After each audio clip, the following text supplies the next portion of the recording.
Hello there, and welcome to this Sleeping History episode, where we drift gently down the timeless Nile and step softly into the golden sands of ancient Egypt.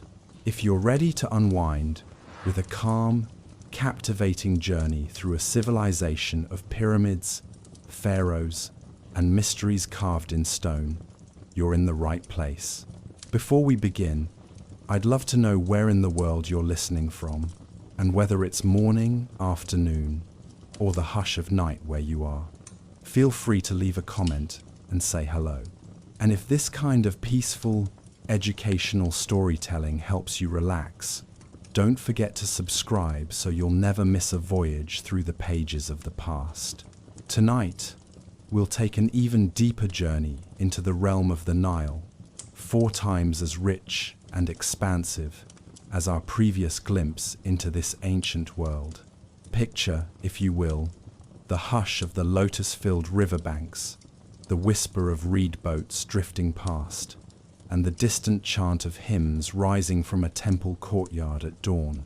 We will walk with the earliest kings of the two lands, watch the sun rise behind the Great Pyramid of Khufu, descend into tombs etched with spells and stars, and trace the shifting power from dynasties to divine queens, from warrior pharaohs to foreign rulers.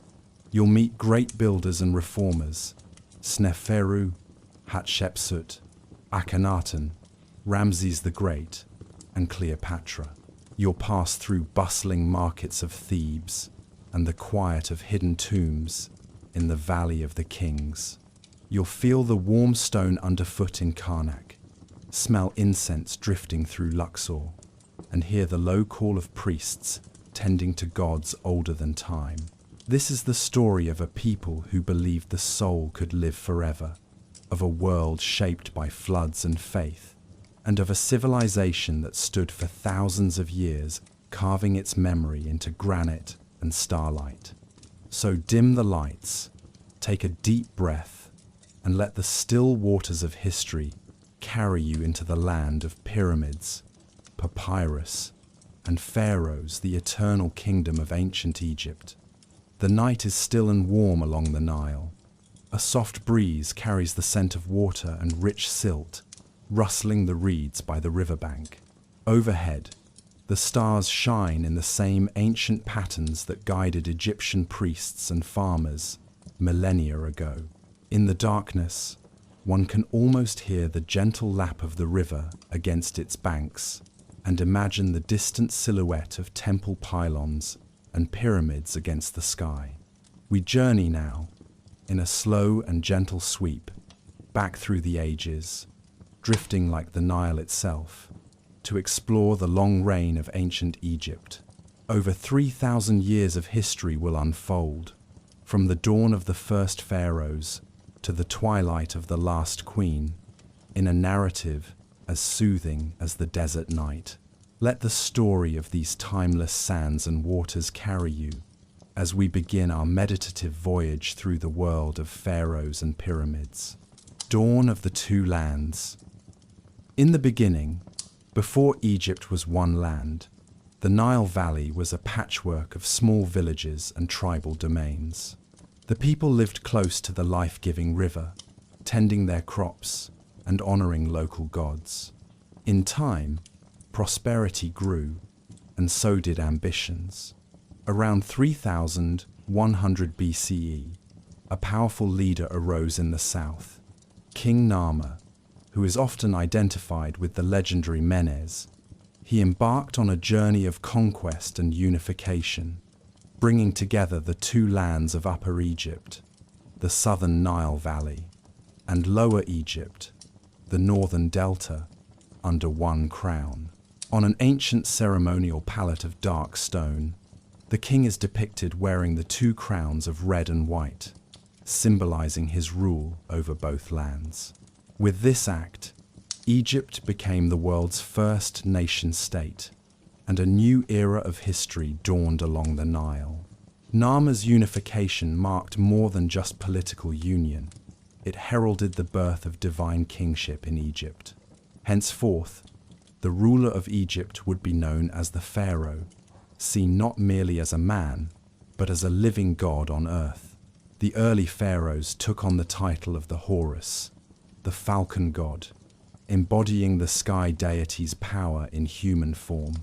This concept of sacred kingship would endure, virtually unchanged, for the next 3 millennia of Egyptian civilization. In those formative years, the period Egyptologists call the early dynastic period, the capital may have been established at Ineb Hedge, later known as Memphis, strategically located at the meeting point of Upper and Lower Egypt. There, under the watchful eyes of the gods, the pharaohs built their palaces and tombs, and Egypt's distinctive culture took shape. Life in the early dynastic period retained much of the simplicity of earlier times, but important innovations were underway. Writing appeared in the form of hieroglyphs, first as simple labels and symbols, then evolving into a complex system with hundreds of signs representing sounds and ideas. Craftsmen learned to carve in stone and sculpt in the hard diorite and granite that would last for ages. The Egyptians began to record their deeds on stelae and in tombs, establishing a memory for future generations. Small villages coalesced into larger towns and the first cities, driven by the need for organized agriculture and defense. As the pharaoh's authority extended from the delta marshes to the cataracts of the upper Nile, a shared identity emerged among the people. They were now the children of the two lands, united under a sacred king. One can imagine a peaceful scene from this time. Dawn breaking over the river, fishermen casting their nets in its sparkling waters, and far in the distance, the unfurling of banners on a royal barge as the divine king tours his domain. In temples of sun-dried brick, offerings of bread and beer are laid before local gods to bless the pharaoh's reign. The first dynasties were establishing the patterns that would define Egyptian life. The yearly flooding of the Nile, the planting and harvesting, the paying of taxes and grain to royal granaries, all were overseen by the pharaoh's officials. In return, the pharaoh was expected to maintain Ma'at, the divine order and harmony of the universe. If Ma'at was upheld, the Nile would flood on time, and the crops would be abundant. This sacred duty bound the king to his people as much as it elevated him above them. As the generations passed, Egypt's rulers grew more ambitious.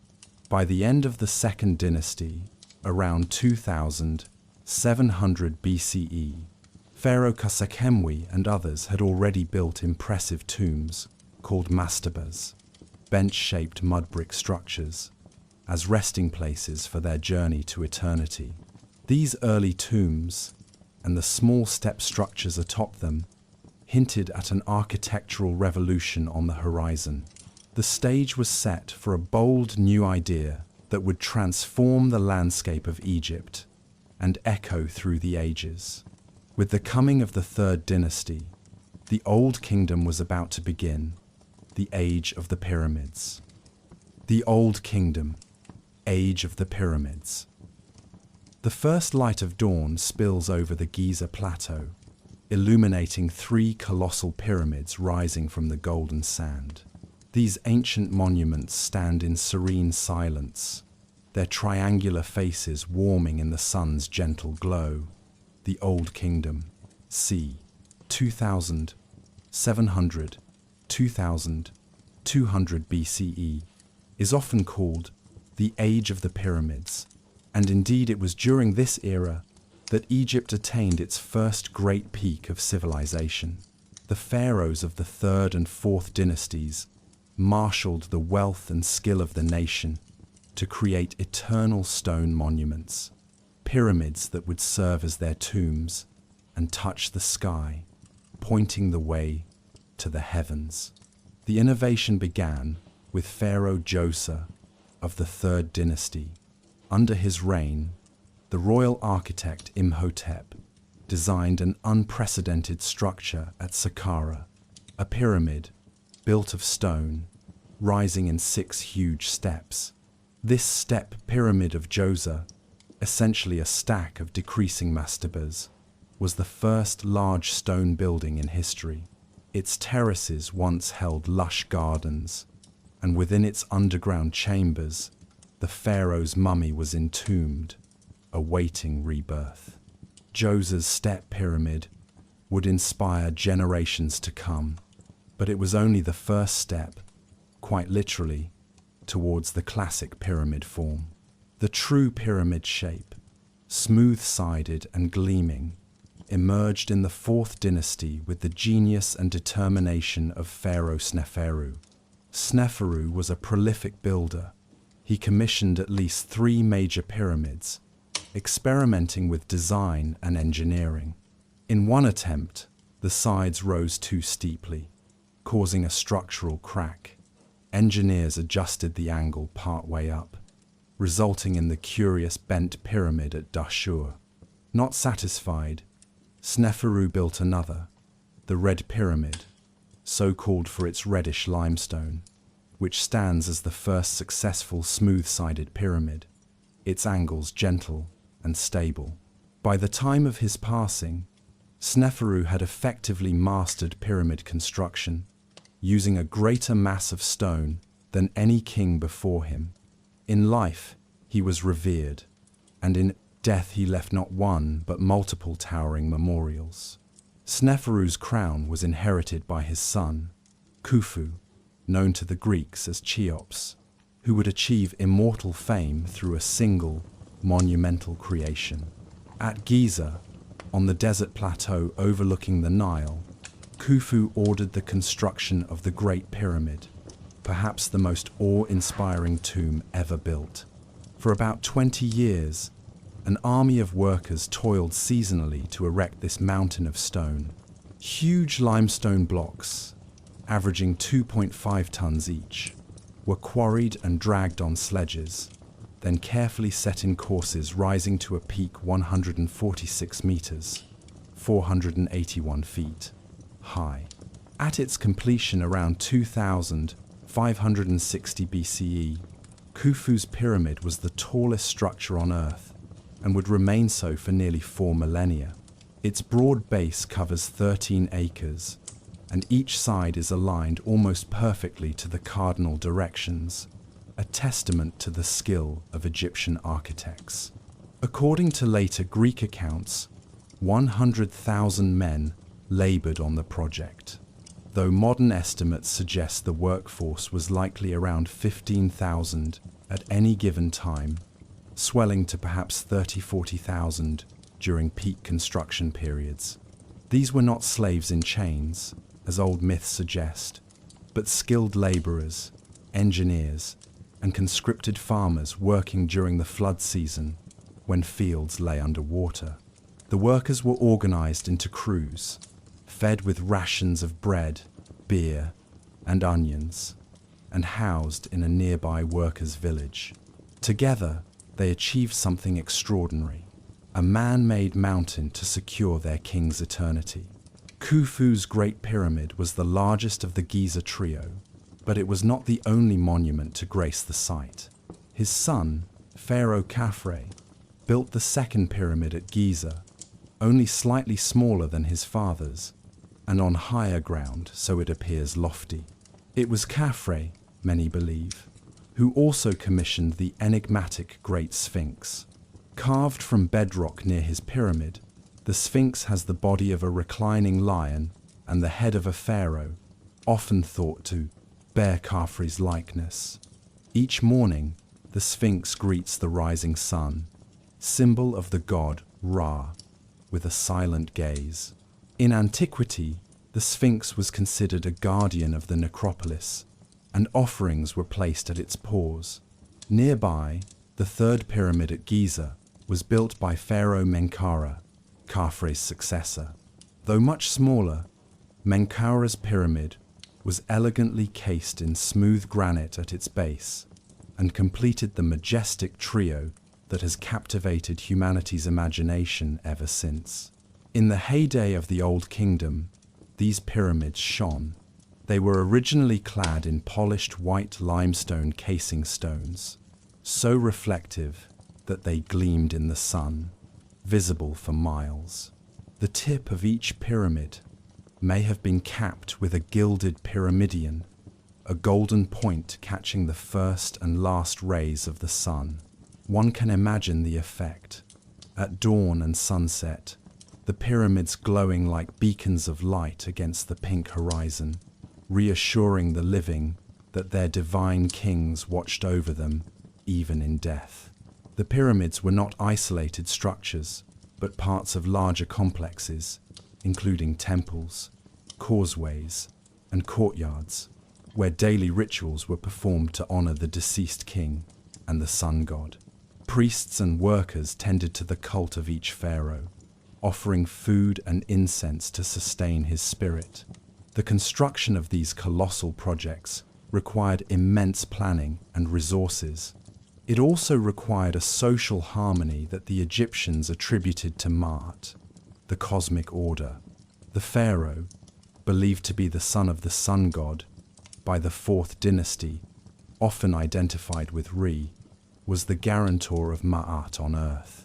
He stood at the apex of society, an absolute monarch, but also a caretaker of his people's welfare.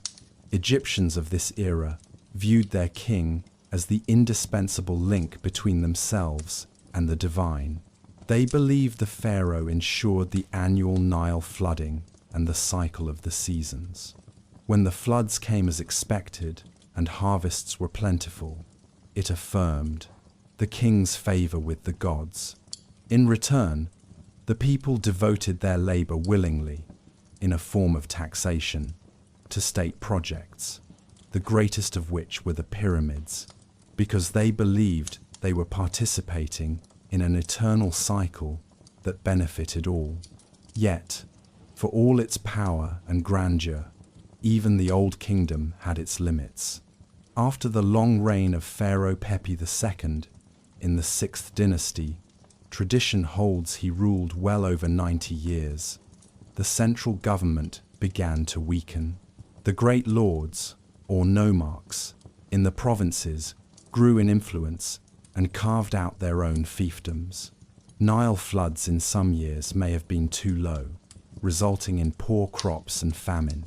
By around 2200 BCE, the Old Kingdom ended not in fiery collapse, but in a slow unraveling. What followed was a period of decentralization and hardship, later called the First Intermediate Period, a time when no single pharaoh ruled all of Egypt. But even in this dimmer chapter, the light of Egypt was not extinguished. The values, the art, and the beliefs nurtured in the Pyramid Age endured. Local governors still upheld Ma'at in their regions, and common people still plowed their fields hoping for the next good flood. The land was awaiting reunification, which would come with a new dynasty and a new kingdom. For now, as we linger in the Old Kingdom's twilight, our minds hold the tranquil image of the pyramids standing against the desert sky. These mighty tombs have kept their patient vigil for nearly 50 centuries. The kings they honored, Djoser, Sneferu, Khufu, Khafre, Menkaure, have all transcended into legend. What remains is the sense of awe and peace one feels in their shadow. In the hush of night, one can almost hear a faint echo from within those stones, the heartbeat of a civilization, confident in its eternity, secure in the harmony between heaven and earth. Beliefs of eternity, gods, and afterlife. In the cool, incense-laden darkness of an Egyptian temple, a priest lights an oil lamp. The golden glow illuminates painted walls alive with divine figures: falcon-headed Horus, jackal-headed Anubis, motherly Isis with her throne-shaped crown, and countless hieroglyphic prayers. To live in ancient Egypt was to be surrounded by the sacred. The Egyptians saw the world as overflowing with gods and spirits, all woven into the fabric of daily life.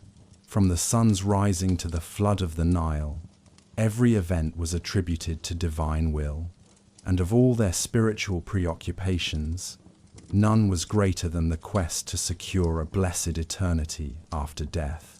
To the people of the Nile Valley, death was not an end, but a transition to a new phase of existence. They believed that each human was composed of multiple spiritual elements. Chief among these were the Ka, a person's vital essence or life force, and the Ba, a roaming soul or personality, often depicted as a bird with a human head. At the moment of death, the Ka and Ba were separated from the body, but they did not vanish. With proper rituals, these elements could reunite in the afterlife to form an Ach, an enlightened spirit able to live eternally among the gods. Thus, preserving the body and performing funerary rites were crucial. They kept the door open for the soul's return and rebirth. The Egyptians envisioned the afterlife as a mirror of the best aspects of earthly life. They called it the Field of Reeds, an idyllic realm where fertile fields yielded abundant crops, and one could enjoy all the pleasures known in life, free from sorrow. But reaching this paradise was not automatic. It was a journey fraught with challenges and divine judgments.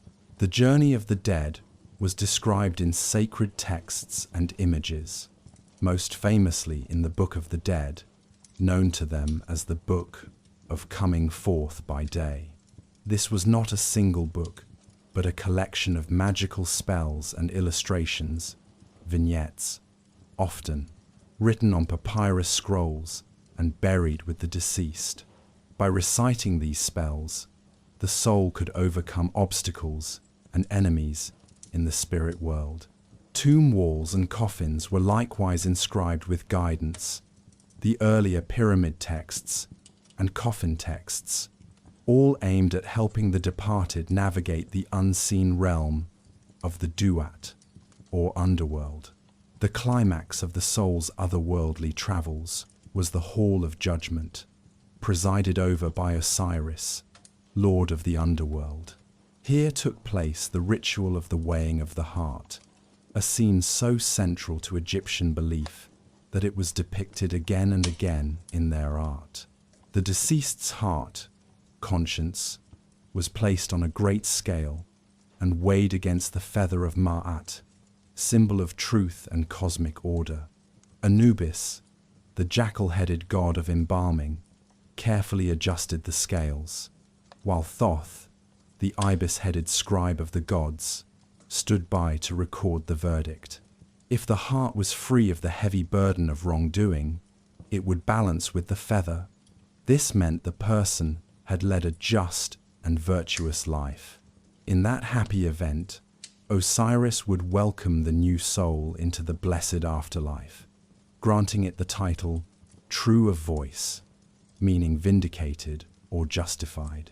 But if the scales tipped, revealing a heart weighed down by sin and discord, a frightening fate awaited.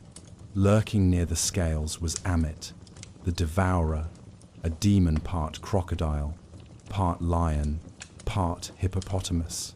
In a negative judgment, Ammit would hungrily consume the heart, and the soul would suffer the second death, complete annihilation, ceasing to exist. However, as Egyptian funerary texts optimistically note, such a doom was rarely depicted as the outcome for one whose burial was properly equipped.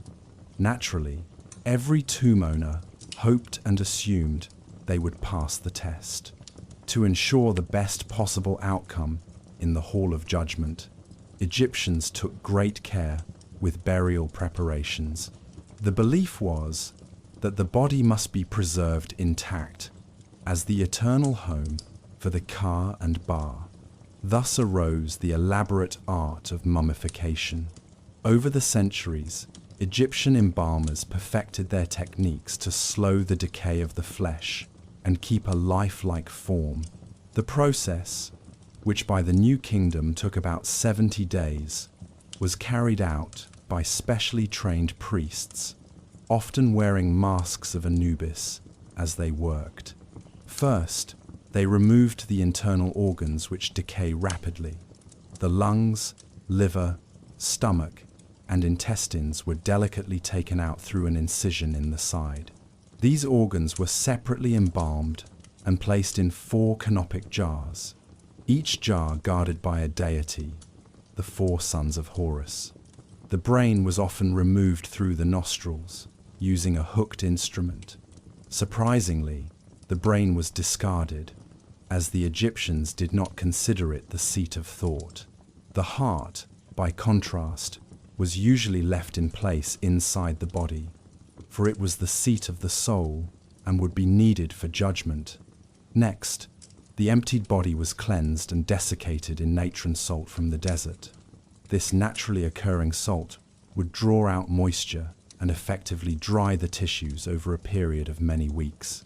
Once dried, the body was anointed with sacred oils and resins. The embalmers packed the body cavity with linen, sawdust, or resin to restore a lifelike shape, and then began the delicate work of wrapping. Linen bandages, sometimes hundreds of yards of fine linen, were wrapped around the body in many layers. The embalmers wound the strips carefully, often pausing to place protective amulets within the layers, each charm positioned over a specific part of the body to safeguard it with magic. Spells from the Book of the Dead were sometimes written on the linen or on papyrus scrolls inserted between the wrappings. The lovely face of the deceased might be covered with a portrait mask. In the case of royalty like Tutankhamun, a magnificent gold mask was created to cover the head and shoulders, embodying the features of the transfigured spirit. Finally, the fully wrapped mummy was placed in a series of coffins, often a wooden inner coffin, perhaps another 1 or 2 nesting around it, and then a stone sarcophagus. All these measures were taken to present the deceased as whole and prepared to wake up in the next world. As one inscription explains, the goal of mummification was to keep the Ka, life force, intact and recognizable so that it could continue to inhabit the body and partake in offerings. On the day of burial, a solemn and beautiful ceremony called the opening of the mouth was performed at the tomb entrance.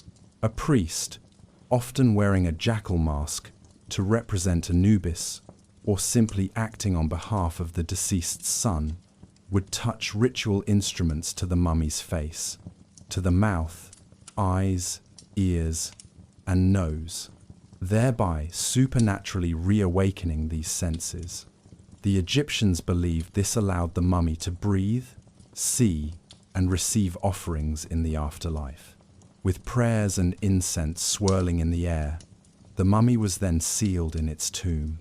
Statuettes of servants, called ushabti, were placed beside it, ready to spring to life and do any menial work for the owner in the hereafter.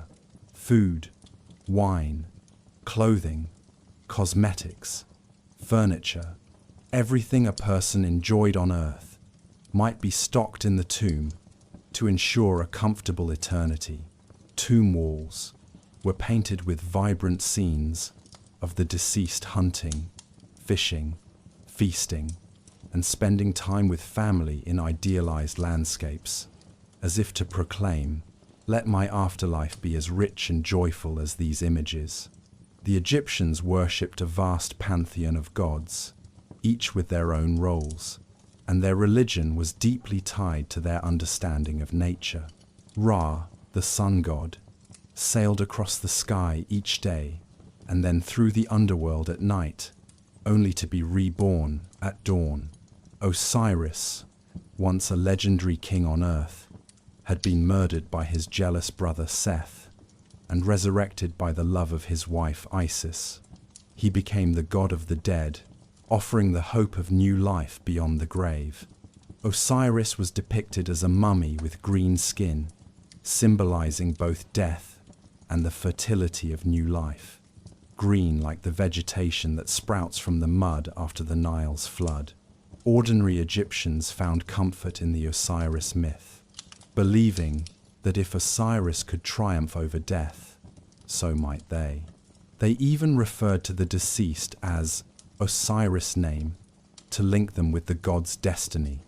Isis, the mother goddess, and her child Horus, the falcon-headed sky god, who avenged his father Osiris, were also central figures of devotion, embodying the ideas of protection and rightful kingship.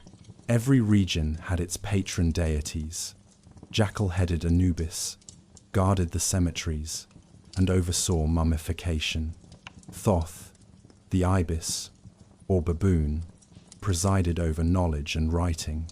Hathor, the cow-eared goddess of love and music, welcomed souls into the afterlife with maternal sweetness.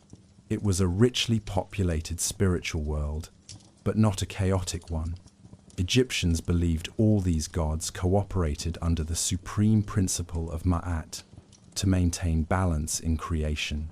Within the sealed tomb, in the darkness, the deceased was not truly alone. Each night, the soul would roam free, perhaps joining Ra's boat to fight off the chaos serpent Apophis, or visiting the world of the living. Each morning, if all rituals were done correctly, the soul returned to the mummified body to rest and draw sustenance from the food offerings provided by family or priests. For this reason, tombs had offering chapels accessible to the living, often with a false door through which the spirit could pass. At these altars, descendants would bring bread, beer, onions, and other foods, calling the name of the departed, so that their ka might absorb the essence of the meal. Egyptians took great care of their dead, not out of morbid obsession, but out of love and an understanding that the living and dead formed a single community.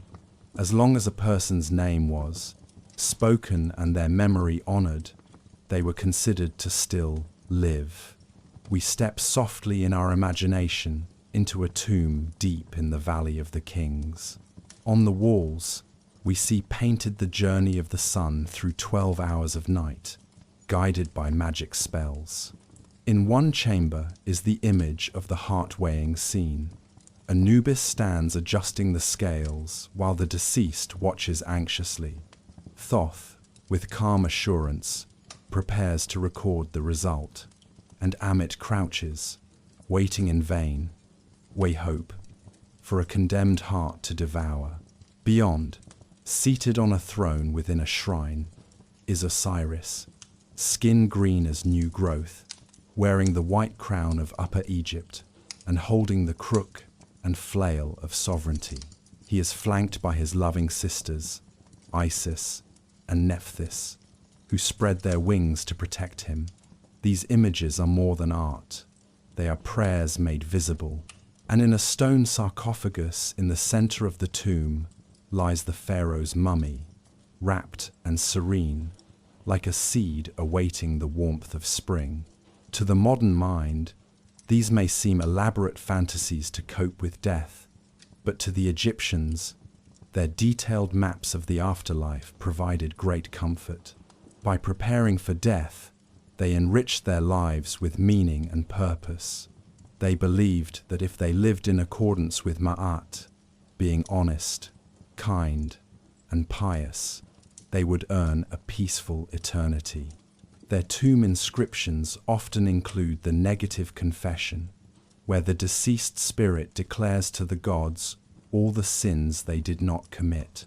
I have not caused pain. I have not stolen. I have not told lies. It is a touching declaration of the human desire to be found worthy and good. And so, with hearts hopeful and steadfast, the people of ancient Egypt faced the western horizon, the land of the setting sun and the dead, not with fear, but with expectation. In their prayers, death was called Nefer-hetep, a perfect state of contentment. They imagined reuniting with lost loved ones and ploughing eternal fields that always yielded plentiful harvests.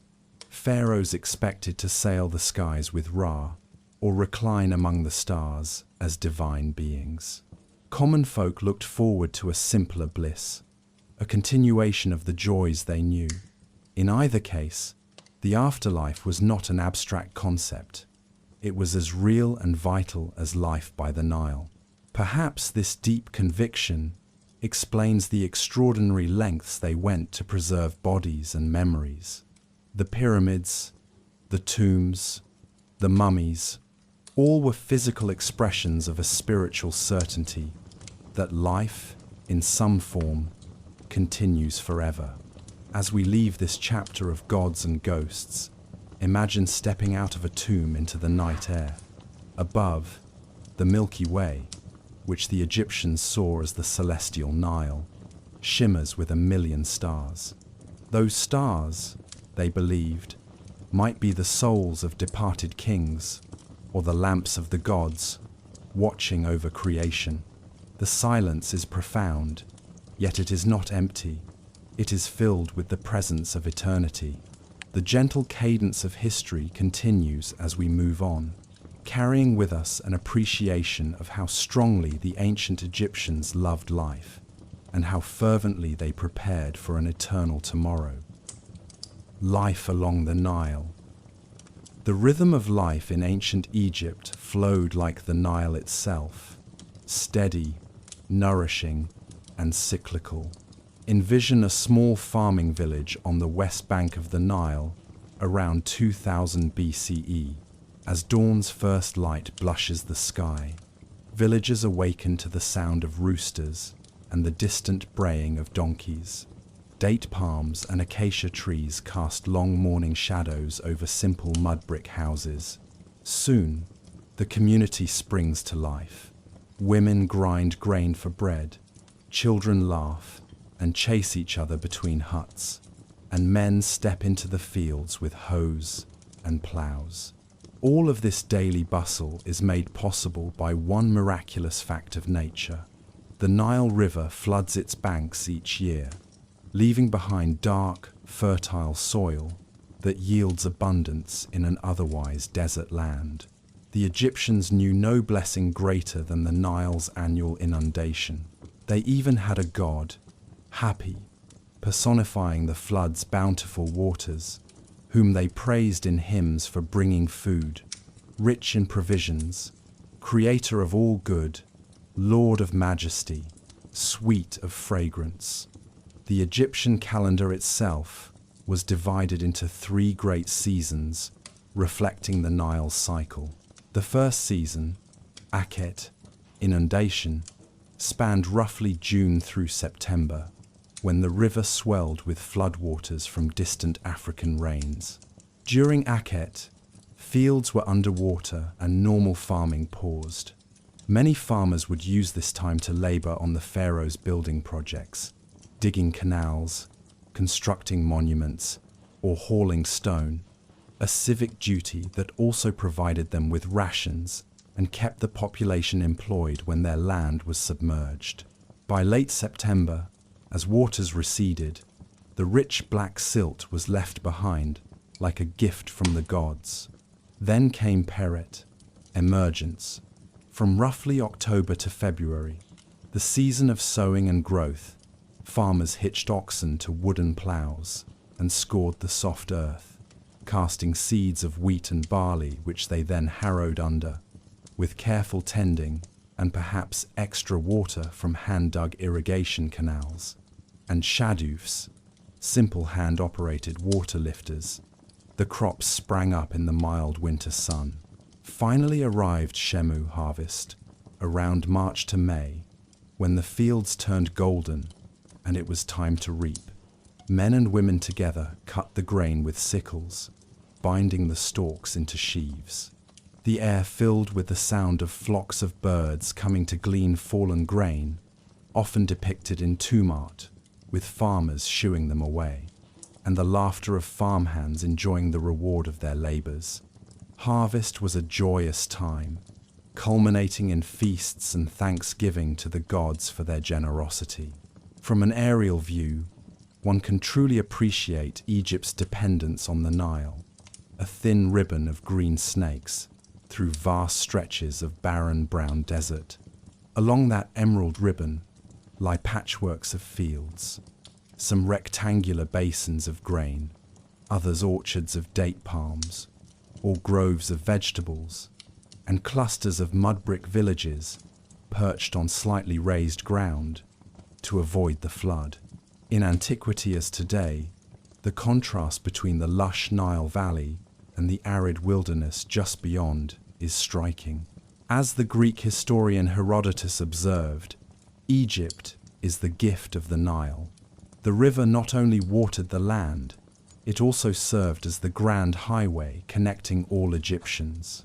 Travelers, traders, and officials moved more easily by boat than by land.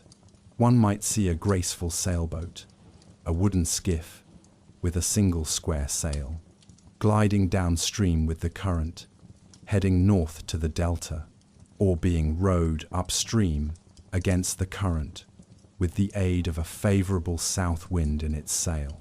On these boats traveled not just goods like grain, linens, pottery, and beer, but also ideas, gossip, and the occasional letter inscribed on a piece of pottery or papyrus. The daily life of an Egyptian farmer was physically hard but followed a gentle cadence. Early morning was the coolest time and often the busiest. A farmer might lead his pair of oxen to the field at sunrise and work until the sun climbed high. If it were ploughing or planting season, he would guide the plough while his son drove the animals forward. By midday, under the intense sun, there might be a break, time to rest under the shade of a sycamore or date palm and eat a simple meal of bread, onions, and maybe some dried fish, all washed down with a jar of cool barley beer, the staple beverage, rich in nutrients, which even children drank. The farmer's wife may bring this meal out to the fields. Women in Egyptian villages were often responsible for baking bread, brewing beer, weaving linens, and caring for small livestock like goats or poultry that pecked and scuttled around the homes. They also raised the children and ground grain every day using heavy stone mills, a repetitive task that filled the morning air with a rhythmic scraping sound. As the afternoon shadows lengthened, work resumed. In the irrigation season, teams of farmers might cooperate to maintain canals and basin banks. They used the shadoof, a simple counterweighted lever with a bucket, to lift water from ditches into higher channels, watering plots of cucumbers, onions, lentils, and flax for linen. The Nile's bounty was such that, with skillful management, the land yielded more food than the population needed, allowing surpluses that fed the cities, the royal court, and labor crews at distant construction sites. Staples included emmer wheat for bread and barley for beer, alongside vegetables like garlic, leeks, beans, and lettuce. Fruit trees, date palms, fig trees, down palms gave sweets to the diet, and the river itself teemed with life. Fish could be caught with nets and lines, and water birds like ducks and geese were hunted in the marshes. In many ways, an Egyptian peasant had a dependable living in a good year, as long as the Nile behaved, but they were also at the mercy of that river. In years when the flood was too low or too high, famine could stalk the land. The Egyptians never took the Nile for granted. They praised it in songs and offered prayers for its timely return each year. Socially, the village was a tight-knit community. Most people lived where their ancestors had, in the same locality, farming the same fields. Children learned by helping their parents from a young age. A boy might accompany his father to learn the art of sewing or to practice with a small fishing spear, while a girl might learn weaving and cooking at her mother's side. In the evenings, families gathered in courtyards under the stars. We can imagine a grandfather telling tales of past heroes or mythic stories of gods to an attentive circle of wide-eyed children. Music was present too. A farmer might play a simple flute, while someone else clapped or beat a drum. Egypt loved music and dance. From the simplest village tune to the professional singers and dancers employed in temples and courts. Even ordinary folk might own a lyre or at least clap rhythmically as others danced. Festivals punctuated the agricultural calendar, giving everyone something to look forward to beyond the toil. Many of these festivals were religious in nature and coincided with important seasonal moments. At the very start of the flood season, Akhet, Egyptians celebrated the new year, Wepet Renpet, which often fell in mid-July by our calendar. They welcomed the inundation with songs and thanks because it heralded renewal. Another important celebration was Opet in the city of Thebes, a grand festival where the statues of the god Amun, his wife Mut, and son Khonsu were paraded from Karnak Temple to Luxor Temple on ceremonial barges.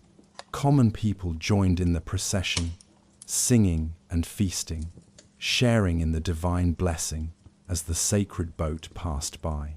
In villages, local deities had their feast days too, times when extra bread and beer were prepared. The community might slaughter a cow or goat for a shared banquet, and everyone took a day off from labor to honor the gods and enjoy themselves. Farmers' contributions to the prosperity of Egypt were officially recognized and appreciated during such festivals, which gave them a well-earned respite and sense of pride. Life along the Nile was not all work and no play. The river itself offered opportunities for relaxation and sport. After the harvest, young men would sometimes indulge in mock boat races or hippopotamus hunts, at least in earlier times when hippos were more common in Lower Egypt. Children played with clay dolls, balls, and board games. One popular game was Senet, a grid-based board game found in humble homes and royal tombs alike, symbolizing perhaps the journey to the afterlife, as well as providing evening entertainment. People kept pets. Dogs were common companions, used in hunting as well, and cats, beloved for controlling rats and snakes, were treated almost like family members. It's easy to imagine an Egyptian house cat curled contentedly in a sunny spot on the floor of a peasant hut, while children giggle and chase each other outside. Despite the simplicity of their houses, usually a few small rooms made of mud brick with a thatched roof of palm fronds, Egyptians often kept them clean and whitewashed. The floors might be covered in mats, and niches in the walls held lamps or jars. On hot nights, families could even sleep on the flat roof under mosquito nets, catching cool breezes. The diet, though basic, was nutritious. Bread somewhat coarse and mixed with sand grit from the grinding, which is why Egyptian mummies' teeth are often worn down. Beer, onions, garlic, and occasional fish or meat. They also had treats, honey or dates for sweetness, and a kind of candy made from tiger nuts. Beer and bread were so central that wages for workers were often paid in rations of these staples. For instance, a typical worker's daily rations might include several loaves of bread and a few jugs of beer. The social fabric was strong. Neighbors helped one another, whether in raising a new house wall or during harvest time. The village was an extended family. Marriages were typically monogamous, and based on mutual consent. Love poetry, from even early periods, indicates genuine affection between husband and wife, was the ideal. Women in Egypt had relatively high status compared to elsewhere in the ancient world. They could own property, initiate divorce, and engage in business. A farmer's wife might sell surplus vegetables at a local market or make linen goods for trade. In daily scenes depicted on tomb walls, we see couples working together, a man pouring grain into a sack while his wife holds it open, or both of them gleaning the fields side by side. The texts often describe the ideal wife as making her husband's heart glad, and the husband as providing for his wife and children, showing a complementary partnership. As the sun sets behind the western hills, the realm of the setting sun, and thus symbolically of the dead, our imaginary village winds down. Cattle and goats are herded back into pens. The sky turns a brilliant orange and pink, reflected in the calm river waters. A group of villagers might gather to bathe and cool off in the Nile shallows at day's end, laughter echoing across the water. In the distance, one can hear the faint drumming from a temple, where priests perform the evening rites. Families sit down for dinner, perhaps a stew of lentils or beans, spiced with cumin, some flatbread baked on the clay hearth, and beer ladled from a large ceramic jar. They eat seated on the ground or low stools, using bread as both utensil and food. Night falls, and an incredible canopy of stars appears, undimmed by any artificial light. The villagers of ancient Egypt read stories in those stars. They knew constellations like Orion, associated with Osiris, and Sirius, the Nile star, whose annual heliacal rise signaled the coming flood. They might tell their children, "See there, that bright star is Isis searching for Osiris," or point out the Milky Way and call it the Nile in the sky. The children grow drowsy, listening to the comforting hum of their parents' voices and the chirping of crickets. Soon, in their beds of woven reed mats, they drift to sleep. Perhaps the last sound they hear is the gentle croak of frogs by the river's edge, or the far-off call of a night heron skimming over the water. Such was life along the Nile, tied intimately to nature's cycles, at once humble and profound. The people felt gratitude for each day's sunrise and each year's flood. They found joy in community and family, in small celebrations and shared labor, and always, running like a life-giving thread through every moment, was the Nile, constant and benevolent. It's easy to imagine an Egyptian farmer looking out over his well-watered fields at twilight and feeling a deep sense of contentment, believing that all was in order under heaven. In the slow cadence of their rural lives, there was a profound peace, a peace that still seems to linger in the ruins of canals and the outlines of ancient fields, if one walks the Nile's banks today. Society and the roles of pharaohs, priests, and scribes. In the grand design of ancient Egyptian society, every individual had a place, like stones fitted in a pyramid. The structure of society itself was often visualized as a pyramid, a fitting analogy. At the very top stood the pharaoh, the divine ruler, and below him, arranged in layers, the classes of officials, priests, scribes, craftsmen, farmers, and laborers. This social pyramid was not merely a hierarchy of power, but a framework believed to reflect the cosmic order established by the gods.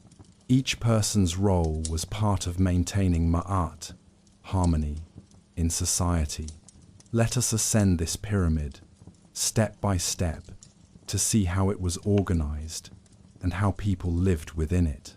Pharaoh, the god king, at the apex. The pharaoh was both the head of state and the high priest of every god, a living embodiment of divine authority. His titles were numerous: Mighty Bull, Lord of the Two Lands, Son of Ra, he or occasionally she, in the case of powerful queens like Hatshepsut, was believed to be a god in human form. This wasn't mere flattery, it was a deeply ingrained belief. The pharaoh was the Horus in life, the falcon god ruling the living, and became an Osiris in death, the god of the afterlife. When people prostrated themselves before the pharaoh, they did so not only out of fear or obedience, but with genuine reverence.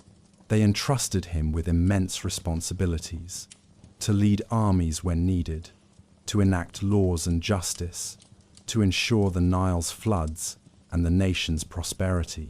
In return, the pharaoh was expected to care for his people like a shepherd for his flock. He stored grain in royal granaries to feed the populace in lean times, ordered the digging of canals and wells, and built temples to honor the gods and secure divine favor for Egypt. Of course, a single man could not manage all affairs alone, so directly under the pharaoh in the administrative hierarchy was the vizier, essentially the prime minister. The vizier was often a trusted relative or a very high-ranking noble whom the pharaoh appointed as his chief advisor and manager. The vizier's duties were vast: supervising tax collection, state archives, legal courts, and major state-building projects. He ensured that the machinery of government ran smoothly. We have tomb biographies of some viziers, like the famous Rekhmire of the 18th dynasty, who lists among his responsibilities: overseer of the treasury, overseer of the granaries, judge of the 6 great courts. His proud inscription states that he never showed partiality, and that when a petitioner came from Upper Egypt or Lower Egypt, everything was done according to the law. This reflects the ideal of a fair and incorruptible civil service under the vizier's guidance. Priests and nobles, keepers of religion and governance. Just below the pharaoh and vizier were the high officials and priests. Often these were one and the same, since many high officials, nobles, also held priestly titles. For example, a governor of a region might also be the high priest of the local temple of Horus. The line between religious and administrative duties was blurred, as it was all service to Pharaoh and the gods. Nobles were typically the extended royal family, or those with inherited titles in various provinces, nomes. They managed estates and local affairs, and in the Old Kingdom, they were often buried in mastaba tombs near their pharaoh's pyramid, reflecting their elite status. These nobles enjoyed fine things, linen garments, gold jewelry, and lavish banquets, but their power was always meant to be exercised in loyalty to the king. The priests, on the other hand, were devoted to maintaining the cults of the gods. Every temple in Egypt had a staff of priests whose daily job was to care for the god's statue like an honored guest. Each morning, in a ritual hidden from ordinary sight, the high priest would break the seal of the sanctuary, chant hymns, and open the door to the Holy of Holies. There, the deity's statue, often a small figure of gold or gilded wood, would be carefully washed, anointed with perfumed oils, and dressed in fresh linens. Offerings of food and drink were laid before it, not because the god literally consumed them, but as a spiritual sustenance. Incense was burned, filling the temple with fragrant smoke described as the divine scent. The priest would then withdraw, sealing the chamber, and later distribute the offered food, now considered blessed, among the temple staff. This happened every single day, at least twice a day, in major temples. It was believed that if these rituals were neglected, the gods might abandon Egypt and chaos would ensue. Therefore, priests played a critical role in sustaining Ma'at by keeping the gods content. High priests in major cult centers like Karnak for Amun or Heliopolis for Ra were very influential. During the New Kingdom, the high priest of Amun at Thebes wielded almost as much power as Pharaoh in certain periods, due to Amun's wealth and importance. Priests were numerous, but they usually served in rotations. Many priests were part-timers, who might be farmers or scribes for part of the year, and serve a month as priest when their rota came up. They also maintained the temple workshops and lands for temples' owned estates to fund their activities. The temple of Amun at Karnak, for instance, owned vast fields, herds of cattle, and employed whole villages of workers. The wealth generated supported not only the religious ceremonies, but also community needs, since temples often acted as granaries and banks. Scribes, the pen of empire. One tier of society that enjoyed special prestige were the scribes. In a land where the administration was complex and where memory of one's deeds meant immortality, the ability to read and write was highly valued. Scribes recorded everything: harvest accounts, legal contracts, tax records, letters, and royal decrees. They sat cross-legged, with a wooden palette, reeds, and pots of black and red ink, writing on papyrus or limestone flakes, ostraca. Scribes were considered the backbone of the bureaucracy. A classic piece of Egyptian wisdom literature, often titled The Satire of the Trades, extols the profession of the scribe as the most exalted career, noting humorously how every other occupation, farmer, carpenter, soldier, etc., is filthy or backbreaking, whereas a scribe presides and his hands are soft. Indeed, being a scribe often opened the door to advancement. A farmer's bright son could, in theory, be sent to a local school, attached to a temple or the vizier's office, to learn writing and arithmetic. If he excelled, he might enter government service as a junior scribe, perhaps keeping records in a granary or assisting in tax collection.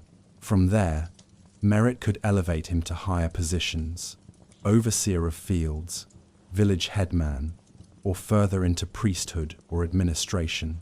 Literacy was the ladder of social mobility in ancient Egypt. Not many climbed high, but the possibility existed. Scribes not only kept records, but were the intellectuals of their day.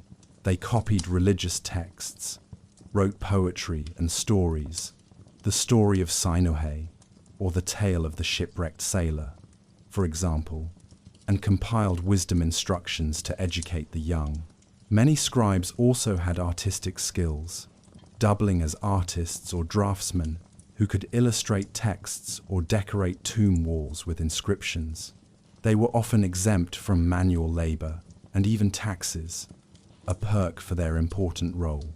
We have an endearing statue from the Old Kingdom, now in the Louvre, of a seated scribe. He sits alert, with a papyrus scroll on his lap and an expression of concentration, as if ready to write down whatever you dictate. This statue, with its lively eyes, inlaid with rock crystal, and slight paunch at the belly, scribes were sometimes well fed, has become an icon of the educated class in Egypt. It reminds us that while the pharaohs raised pyramids and the generals led armies, it was the scribes who quietly chronicled those deeds for eternity. Artisans and workers, the skilled hands. Beneath the scribes and officials were the skilled craftsmen, the artisans, who were responsible for the magnificent material culture of Egypt. Stonemasons, goldsmiths, carpenters, potters, painters, weavers, leather workers, and more.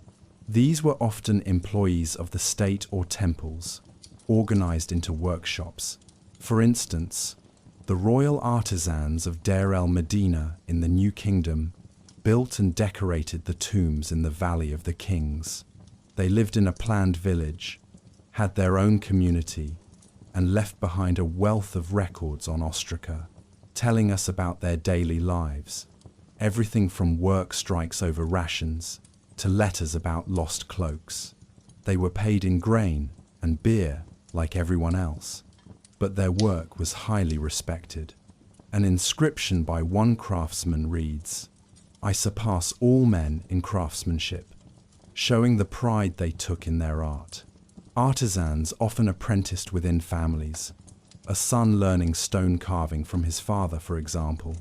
They were typically free citizens, not slaves, and could own property. Their creations, statues, jewelry, coffins, chariots, were desired by the elite, which sometimes gave artisans a chance to interact with higher society. Farmers and peasants, feeding the nation. At the broad base of the social pyramid were the farmers, who comprised the vast majority of the population. These were the men and women whose labor in the fields sustained all of Egypt, and hence they were deeply respected in principle, even if they lived modestly. They worked the lands, often not outright owned by them, but rather belonging to the state, temple, or local noble. A portion of their crop yield was collected as tax, usually a substantial portion, often recorded as 1/3 or more of the harvest. Indeed, tax obligations on farmers could be heavy. Some documents suggest up to 50–60% of produce might go to the state in various forms. This grain went to feed city dwellers, support the temples, feed workers on royal projects, and store against famine. In return, the state provided order, flood control, and protection. However, the life of a peasant was labor-intensive. Plowing, planting, tending animals, oxen for plowing, goats and pigs to trample seed in, ducks and geese domesticated as well, and harvesting by sickle under a hot sun. They faced natural perils like crocodiles in the canals and hippos in the marshes, though by the New Kingdom, hippos were mostly gone from the north. Despite the toil, Egyptian art frequently shows peasants in scenes of daily life with a kind of cheerful normalcy, a farmer leading a cow while whistling a tune, or laughing as he falls in the mud chasing a pig. There is a sense of acceptance. This was their lot, but it was honest work, and in their religion, manual labor was not scorned. The creator, god Khnum, after all, was a potter, fashioning humans on his wheel. Osiris taught agriculture. Even Pharaoh, during the Sed festival, might ceremonially raise a hoe to show he too was responsible for Egypt's tilling. Servants and slaves, the margins of society. Ancient Egypt did have slaves, though their role was limited compared to other ancient cultures. Most slaves were either prisoners of war or people who had fallen into debt or criminal punishment. They often worked as domestic servants in the households of the wealthy or in temple estates, rather than on huge agricultural plantations, as in later Roman times. Slavery in Egypt was not racially based, and sometimes slaves could eventually be integrated or freed. There were also bondservants, perhaps similar to serfs, tied to temple lands, but the economy was not predominantly slave-run. Free farmers did most of the agricultural work, and skilled labor was by free artisans. The Egyptians tended to view society as a big family under the divine fatherhood of the pharaoh. Propaganda or not, it's reflected in texts. A Middle Kingdom text advises the king to nourish your people, for as you nurture them, they will sustain you. We also see in tomb chapels scenes of nobles overseeing their estates. Behind the idealized images is a real interdependence. Nobles provided seed grain, tools, and security. Peasants provided labor and loyalty. When things ran well, there was a harmony to it that the Egyptians were proud of. Of course, there could be discontent. One vivid letter from a New Kingdom peasant to authorities complains that his wheat has been stolen by a greedy official and pleads for justice. The courts did function, and commoners could bring cases before local magistrates or even appeal to the vizier. The legal system in Egypt was not highly codified like Hammurabi's Babylon. It was more case by case, guided by precedent and the principle of ma'at, truth and balance. The vizier, or local judges, often priests doubling as judges, would hear disputes about land, theft, or inheritance and issue decisions. Punishments for crimes ranged from fines for minor offenses to beating, forced labor, or even execution for severe crimes like tomb robbery. Notably, the worst punishments were reserved for those who disturbed Ma'at gravely: tomb robbers, corrupt officials, or conspirators against the pharaoh. For everyday issues, the system aimed at restitution and keeping the peace. Amid this structured society, social mobility was limited but not impossible. As mentioned, a talented scribe of humble birth could climb. Soldiers who distinguished themselves in battle could be awarded gold and lands, and thus become nobility, especially in the New Kingdom, when a more professional army emerged.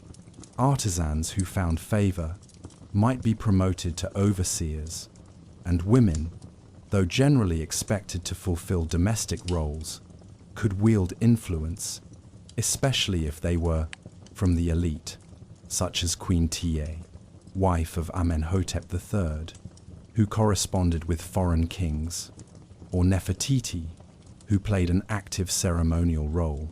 Even in non-royal context, there's evidence of women managing estates or businesses.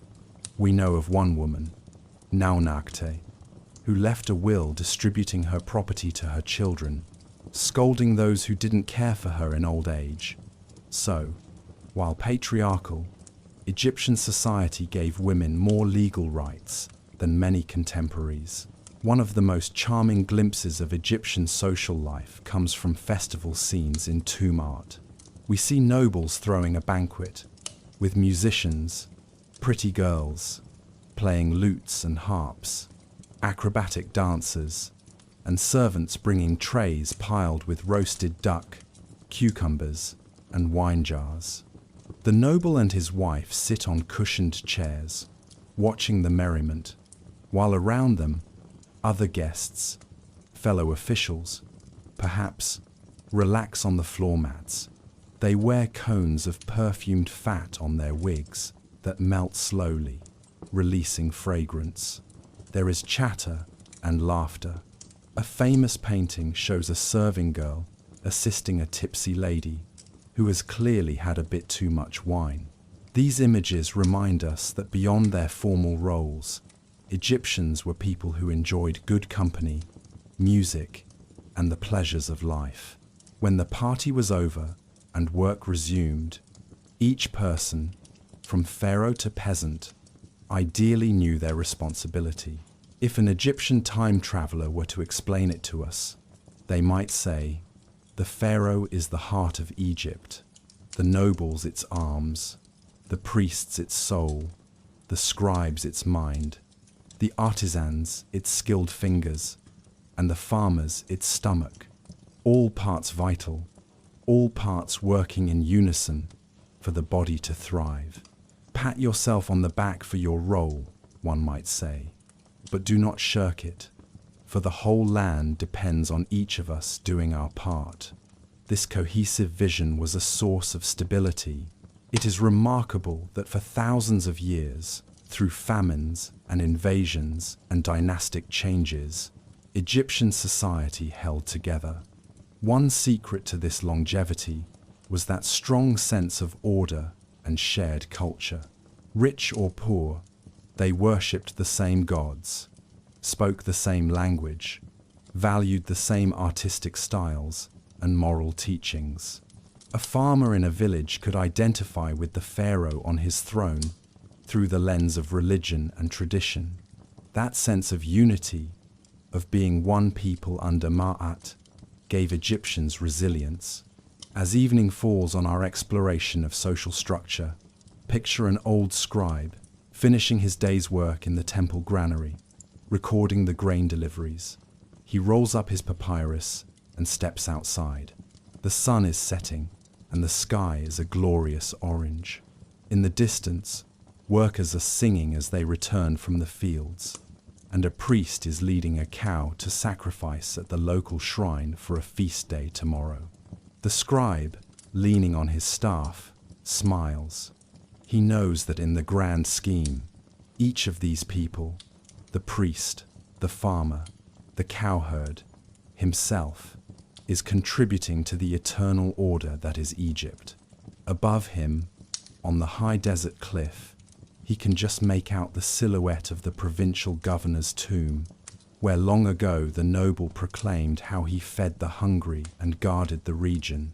The scribe whispers a brief prayer to the gods, thanking them for a peaceful day, and heads home to his family. In such ordinary moments, repeated countless times across generations, the fabric of Egyptian society was woven strong and tight. The Middle Kingdom, reunification and Renaissance. The collapse of the Old Kingdom's centralized rule led to a time of fragmentation and local rule, but Egypt's story was far from over. Around 2050 BCE, a powerful lord of Thebes in Upper Egypt, Mentuhotep II, rose to restore order out of chaos. After a series of battles, Mentuhotep defeated the rival kings of the north and reunified Egypt, inaugurating what historians call the Middle Kingdom, 2055, 1650 BCE. With this reunification came a Renaissance, a period often regarded by Egyptians themselves as a golden age of cultural florescence, prosperity, and wise governance. Picture the scene: Thebes, modern Luxor, around 1980 BCE, early 12th dynasty. The Nile flows broad and placid past the city. On the east bank, the temples of Karnak are modest yet dedicated to the local god Amun. On the west bank, terraces lead up to Mentuhotep II's magnificent mortuary complex at Deir el-Bahari, a terraced temple set against imposing limestone cliffs. This temple is a new architectural gem of the Middle Kingdom, harmoniously blending into the cliffs, perhaps symbolizing the integration of the kingdom. Under the reunited monarchy, the pharaohs of the Middle Kingdom projected an image of the caring shepherd king. They learned lessons from the past, that neglect of the provinces and the people could lead to disunity, so they took steps to tighten central control while also ensuring the welfare of the common folk. A notable example is King Amenemhat I, who moved the capital north to a more central location in the Fayum region, near a place called Itchatawi, though its exact site is lost. From this strategic spot, he could supervise both Upper and Lower Egypt effectively. The kings of the 12th dynasty were a particularly competent line, often compared to the founders of the Old Kingdom. They reorganized the nomes, provinces, sometimes reducing the hereditary power of nomarchs by appointing loyal officials as governors. They also established co-regencies, having their son rule alongside toward the end of their reign to ensure smooth successions, a practice that avoided civil wars over the throne. Economically, the Middle Kingdom pharaohs invested in large-scale projects to boost agriculture. One famous project was the development of the Fayum oasis, west of the Nile. They dug irrigation canals and perhaps an early version of a regulator to control the water flow from the Nile into the Fayum basin. This turned parts of the Fayum into a breadbasket, adding new arable land and even creating a large reservoir, later called Lake Moeris. Amenemhat III, in particular, grandson of Amenemhat I, is celebrated for these works. He built a pyramid at Hawara and a complex that Herodotus later dubbed the Labyrinth for its many rooms, possibly an administrative center. Under his reign and others, the economic prosperity was evident. Stable harvests, overflowing granaries, bustling trade expeditions, and increased mining in the Sinai for turquoise and copper, and in Nubia for gold. Trade beyond Egypt's borders flourished in the Middle Kingdom. Egyptian ships ventured down the Red Sea to Punt A, land likely in the Horn of Africa, perhaps modern Eritrea or coastal Sudan, to bring back incense, ebony, ivory, and exotic animals. One of the most vivid accounts of such a journey, albeit cast as fiction or perhaps propaganda, is the tale of the shipwrecked sailor, likely composed in the Middle Kingdom. It tells of a sailor who voyages to Punt and is stranded on a magical island with a talking serpent. This tale aside, real trade certainly occurred. Jars inscribed with Middle Kingdom pharaohs' names have been found in the ruins of Byblos on the Lebanese coast, indicating lively exchange with the Phoenician cities. Egyptians obtained cedar wood from Lebanon, vital for construction and shipbuilding. In return, Egypt's exports included grain, linen, gold, and manufactured goods. Caravans as well traversed the deserts to find Amin, the oases, and perhaps beyond to trade with sub-Saharan regions for things like ivory and ostrich feathers. The Middle Kingdom rulers also expanded Egypt's borders militarily to secure these trade routes. Forts were built in Nubia, modern Sudan, to the south. Impressive mud-brick fortresses, like those at Buhen and Semna, lined the Nile's second cataract, establishing Egyptian presence and controlling the rich gold mines of Nubia.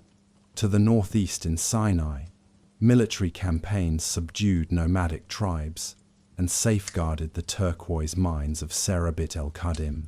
Perhaps the greatest glory of the Middle Kingdom was its cultural and literary renaissance. Later generations of Egyptians looked back on Middle Kingdom literature as classics, akin to how we view Shakespeare or Homer. It's sometimes called the classical age of Egyptian literature.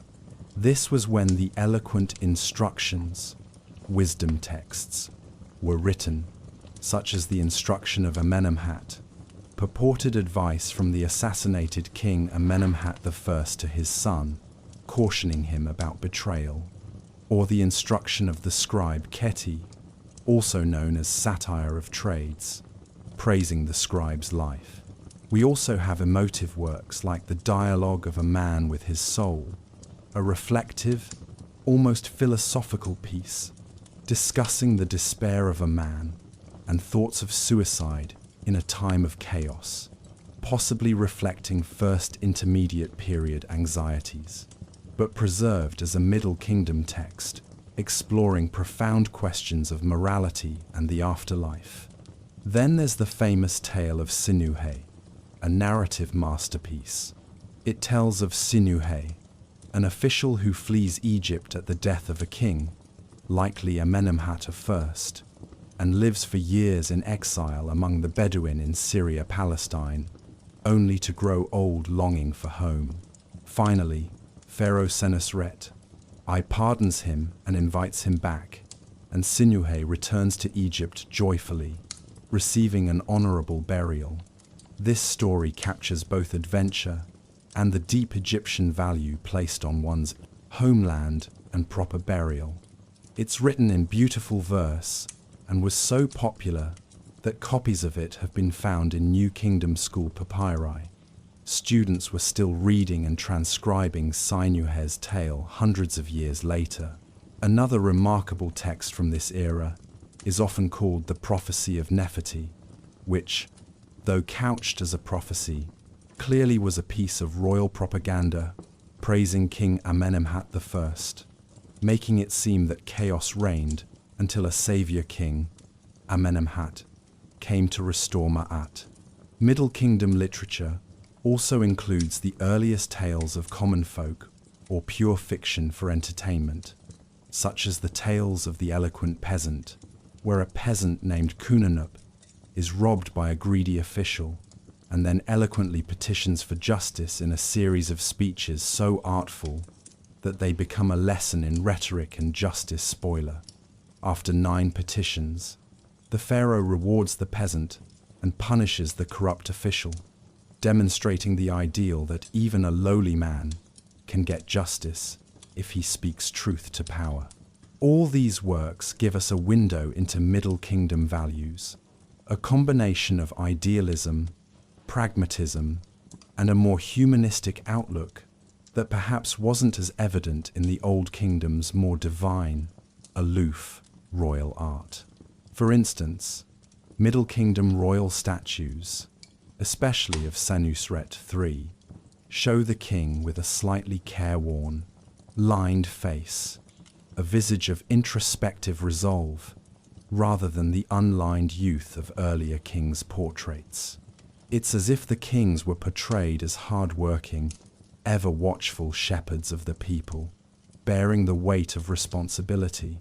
Religiously, we see in this period a democratization of the afterlife, whereas in the Old Kingdom, only pharaohs had pyramid texts ensuring their direct ascent to the sky and union with Ra. By the Middle Kingdom, the coffin texts, descendants of pyramid texts, but adapted for non-royal use, were inscribed in the wooden coffins of nobility and even well-off commoners.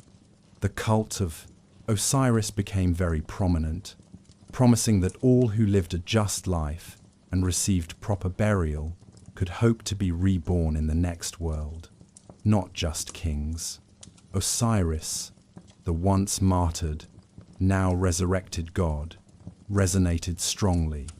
Ordinary Egyptians began to participate in festivals like the Abydos Passion Plays that reenacted Osiris's death and resurrection. Many people desired to make a pilgrimage, or at least send a stela to Abydos, Osiris's sacred city, in their lifetime, or have their burial oriented towards it, seeking closeness with the god of the dead. This broad religious enthusiasm indicates a more egalitarian spirituality. The afterlife is for every justified soul, not only for royalty.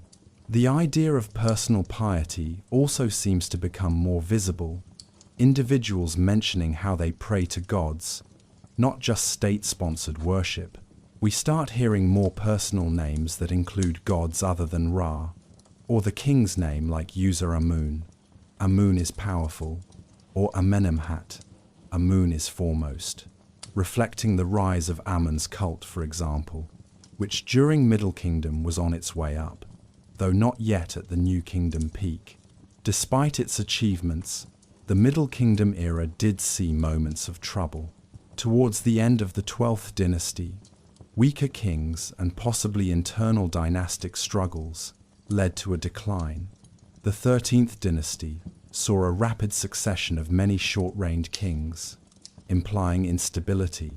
Meanwhile, in the eastern delta, a Semitic-speaking Canaanite population had been growing. Immigrants from the Levant had settled there over decades, likely drawn by Egypt's wealth.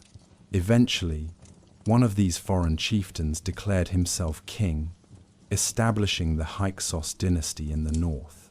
Thus, by around 1650 BCE, Egypt entered the second intermediate period. The north, ruled by Hyksos kings from Avaris, the central Egypt by vestiges of the 13th dynasty, and the far south by another breakaway dynasty from Thebes. It was a fragmentation not unlike the first intermediate, though this time with the added complexity of foreign rulers in the mix. But to focus on the Middle Kingdom's shining moments, we might end our reverie in the lush garden of a noble's townhouse in Thebes, around 1850 BCE. The evening is cool. Lotus flowers float in a small pond reflecting the stars. Inside, the noble, perhaps a man named Meketra, whose beautifully crafted wooden servant models were found in his tomb, reclines and listens to music played on the lute. He converses with a visiting official about the great new temple being built in his city, or the latest expedition returned from Nubia with gold. There is pride in their nation's accomplishments. They speak of Pharaoh Senusret III's recent canal, dug through the first cataract, easing travel to the south, and how the fortresses in Nubia ensure peace and trade. They might quote lines from a popular poem: "May you always emerge in triumph, and your voice be true when weighed on the scales." As the music plays softly, one official perhaps recites a few favorite lines from the tale of Sinuhe, recounting Sinuhe's joy when Pharaoh pardons him, a testament to the mercy and order that the Middle Kingdom aims to uphold. In that gentle night, under the scent of jasmine and the glow of oil lamps, the spirit of the Middle Kingdom is alive, a nation reunited, confident yet tempered by experience, flourishing in arts and wisdom. It is the calm before another storm, the Hyksos invasion to come. But for now, Egypt enjoys a renaissance of the heart and mind, as the Nile flows steadily on, year after blessed year. The New Kingdom, Egypt's Golden Empire. By the middle of the 16th century BCE, Egypt was ready to awaken anew.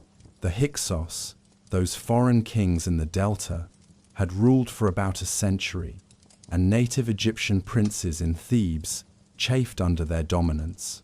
Around 1550 BCE, Ahmose I, a determined Theban king, descendant of those who had started resisting the Hyksos, finally drove the Hyksos out of Egypt, pursuing them to the fortress of Sharuhen in southern Canaan and besieging them until they fled or perished. With this victory, Egypt was reunified once more, and thus began the New Kingdom's sea time, 1550–1070 BCE, often hailed as the golden age of ancient Egypt's power, wealth, and international prestige. This was the era of famous pharaohs: female king Hatshepsut, the warrior Thutmose III, the heretic Akhenaten, and his beautiful queen Nefertiti, the boy king Tutankhamun, the great Ramses II, names that still echo through history. It was a time of empire abroad and monumental building at home. The pace of life quickened as Egypt became a cosmopolitan hub, engaged with the wider world like never before. Imagine standing in Thebes, Waset, around 1400 BCE, under the 18th dynasty. The city is vibrant and bustling. On the east bank stands the sprawling Karnak temple, its thick stone walls enclosing courtyards, halls, and sanctuaries dedicated primarily to Amun-Ra, king of the gods. Karnak is an ongoing construction site, successive pharaohs each adding their own obelisks, pylons, and colossal statues. Not far away, connected by an avenue of ram-headed sphinxes, lies the Luxor Temple, right by the riverbank, where each year the statues of Amun, Mut, and Khonsu come during the Opet festival, amid jubilation. Across the Nile, on the west bank, the cliffs are pierced with the tombs of nobles, and in the secluded Valley of the Kings, new secret tombs for pharaohs are being cut into the bedrock. At the edge of the green fields stands the terraced temple of Hatshepsut at Deir el-Bahari, glorious in the Bashan field, and later the Hittites to the north, Babylonia and Assyria in Mesopotamia. The late 18th dynasty and the 19th dynasty pharaohs corresponded with these kings as equals in what we call the Amarna letters, a trove of clay tablets found at Akhenaten's capital. They addressed each other as brother and exchanged lavish gifts: gold from Egypt, fine horses, and lapis lazuli from Babylon. Princesses sent as brides to cement alliances. For instance, Pharaoh Amenhotep III married a Mitanni princess, among many others, and even took daughters of Babylonian and Arzawan kings into his harem, diplomatic marriages, to ensure peace. The great kings of the time negotiated over the fates of smaller states and vied subtly for prestige. One letter from a Babylonian king half-jokingly complains that the gold sent by Pharaoh was less pure than expected. Through these correspondences, we sense that Egypt was a superpower in a club of superpowers, and the world of the late Bronze Age was the first international age. Egypt's influx of wealth during the New Kingdom is dazzling. Tribute and trade brought exotic luxuries: ebony, ivory, and incense from the lands of Punt and Kush, cedar wood from Lebanon, horses and chariots from the Mitanni. By the time of the New Kingdom, Egyptians had a chariot corps, chariots having been introduced likely by the Hyksos. Glass and faience items of high craftsmanship, produced locally but also exchanged as prestige gifts, and enormous quantities of gold, since the Egyptian gold mines in Nubia were massively exploited. Pharaohs, like Amenhotep III and Ramses II, boasted of their wealth by building on a colossal scale and decorating temples with electrum, a gold, silver alloy, and precious stones. Hatshepsut, the famous female pharaoh, presided over an era of peace and prosperity early in the New Kingdom, 1473–1458 BCE. Though she styled herself king with all royal regalia, her reign was notably peaceful and focused on trade and follows and monumental building. Her expedition to Punt, likely modern Somalia or Eritrea, was a hallmark event. We have splendid reliefs at Deir el-Bahari, showing the Puntites depicted with myrrh trees, incense, and exotic animals, trading with Egyptians. They brought back incense, gold, ebony, and living myrrh trees, which were planted in Hatshepsut's temple terraces, an attempt to bring the perfumes of that mystical land to Thebes. Hatshepsut's temple itself is a marvel, colonnaded terraces with reliefs of her divine birth, legitimizing her rule, and that Punt voyage. She also had immense obelisks, quarried and erected at Karnak, one of which still stands almost 97 feet tall, 320 tons of red granite, glinting with electrum in the sun. Her reign shows that the New Kingdom wasn't all war. It also valued commerce and the arts. Yet, war loomed often because an empire must protect and sometimes extend its frontiers.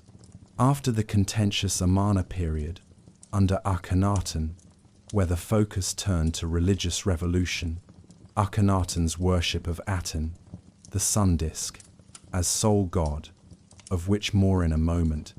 The late 18th dynasty saw a restoration of the old order, with Tutankhamun and others returning to Amun worship. The Hittites were rising in Anatolia as Mitanni waned, and they became Egypt's chief rival for control of Syria. In the 19th dynasty, Seti I and his son Ramses II engaged in major battles with the Hittites. The most famous is the Battle of Kadesh, ca. 1274 BCE, in which Ramses II led his chariots against the Hittite king Muwatalli II near the Orontes River. Ramses' accounts, inscribed at temples in huge reliefs, accompanied by poetic glorifications, tell how he single-handedly, with help of his god, Amun, charged back into battle after an ambush and turned the Pyrrhics tide. In reality, Kadesh was likely a draw or stalemate, the earliest well-documented pitched battle in history. Neither side could decisively defeat the other, and eventually, after years, more of maneuvering, Ramses II and the new Hittite king, Hattusili III, signed the world's first known peace treaty, c. 1259 BCE. A copy of this treaty is actually on display today at the United Nations, symbolizing early diplomacy. The Egyptian version is inscribed at Karnak and other sites, calling it an eternal treaty of peace and brotherhood. To seal it, Ramses II married a Hittite princess, and later, a second one. So by Ramses' middle and later years, the empire had stability on its fronts, and he could focus on building grandeur. The monuments of the new kingdom. This was the epoch of big temples and big statues. Besides Karnak's continuous expansion, consider Abu Simbel, the rock-cut temples in Nubia that Ramses II constructed. The Great Temple of Abu Simbel features 4 colossal seated statues of Ramses on its facade, each about 20 meters, 67 feet tall. Inside, carved chambers depict Ramses among the gods. Remarkably, the temple's axis was oriented such that twice a year the rising sun's rays would penetrate to illuminate the statues of Ramses and the gods in the innermost sanctuary. The precision and majesty still take one's breath away today. Abu Simbel sits above its original location, relocated in the 1960 seconds to avoid the rising waters of the Aswan High Dam, but they preserved its alignment. Meanwhile, Thebes's west bank was dotted with mortuary temples, not only Hatshepsut's and Amenhotep III's, which must have been enormous. Its fallen statues and columns indicate a vast complex, but also the Ramesseum Ramses II's memorial temple, bearing poetic inscriptions calling him the son of princes, etc., and Medinet Habu, the mortuary temple of Ramses III, later in the 20th dynasty, decorated with his battles against the Sea Peoples. Throughout Egypt, one finds New Kingdom contributions. The Luxor Temple, with its graceful columns, built by Amenhotep III and finished by Tutankhamun and Ramses II. Across the river, in the Valley of Kings, splendid tombs carved into the earth, like the richly decorated tomb of Seti, its colors still vibrant today, or the famous tomb of Tutankhamun, modest in size, but packed with treasures. When Howard Carter found it in 1922, religiously, the New Kingdom saw the apogee of Amun-Ra's cult. Flush with war booty and tributes, the temples of Amun, especially at Karnak, became extremely wealthy and influential. The high priests of Amun were kingmakers, which partly explains why Akhenaten's father, Amenhotep III, and Akhenaten himself might have felt the need to elevate a different god, the Aten, for Akhenaten, to curb Amun's power. The new kingdom, however, is often described as an age of personal piety as well. More people left behind stelae, or figurines expressing personal devotion to gods, especially household gods, like Bez, a dwarf-like god who warded off evil, and Taret, the pregnant hippopotamus goddess of childbirth, as well as Ptah, Thoth, and others. We find in Deir el-Medina, the village of royal tomb artisans, many small shrines and inscriptions giving thanks to deities for hearing prayers, indicating a more intimate religious practice among common folk. One cannot leave the new kingdom without speaking of Akhenaten, originally Amenhotep IV, and his unique interlude. Early in his reign, Amenhotep IV radically shifted religious focus to worship of the Aten, the sun disk, and eventually declared Aten as the sole god. He changed his name to Akhenaten, effective for Aten, moved the capital from Thebes to a brand new city he built in Middle Egypt called Akhetaten, modern Amarna, and closed or defunded the temples of other gods, especially Amun. In art, he and his wife Nefertiti and their 6 daughters are shown in a distinctive, exaggerated style, with elongated heads, slender limbs, and a curious androgynous beauty, beneath the rays of the Aten, which end in little hands, offering Ankh symbols, life, to their nostrils. This was a startling break from tradition. He even had the plural word gods scratched out from inscriptions. Everything was to the singular god, Aten. Some consider this the first instance of monotheism. Akhenaten's motives are debated. Was he a true religious visionary, or using Aten to break Amun's priesthood? Regardless, the revolution did not survive him long. After about 17 years of rule, Akhenaten died. His successor, a short-lived Smenkhare, possibly Nefertiti under another name or a male relative, and then Tutankhaten, a boy king, likely Akhenaten's son or close relative, took the throne. Under advisors, including General Horemheb and Vizier I, Tutankhaten was persuaded to restore the old religion.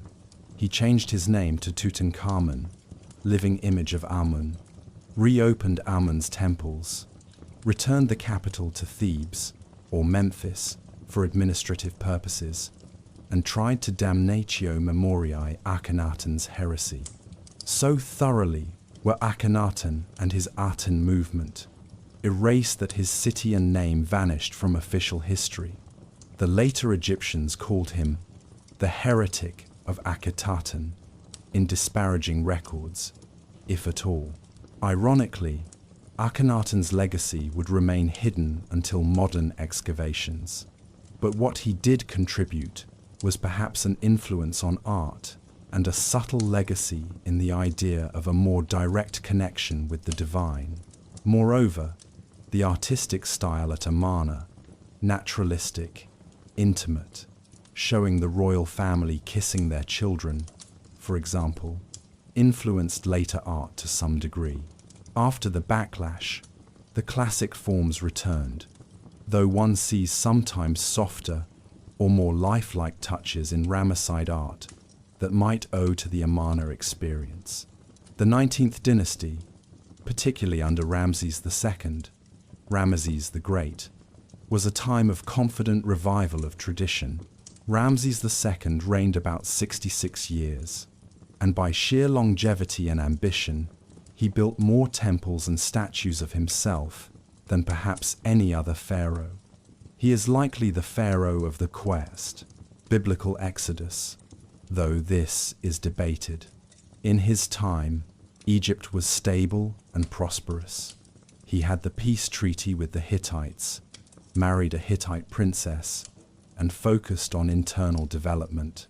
He founded a new capital in the delta called Pi-Ramesses, House of Ramses, a vibrant city with bronze foundries and stables to house his chariots, a strategic move to be closer to the northeast frontier, and also perhaps to distance royal power from Thebes' clergy.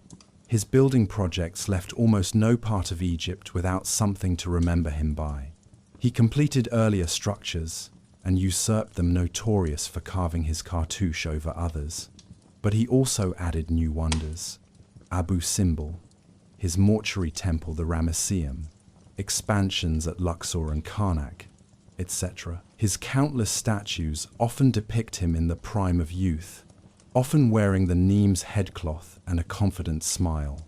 Some statues are over 60 feet tall, like those fronting the gate at Luxor Temple.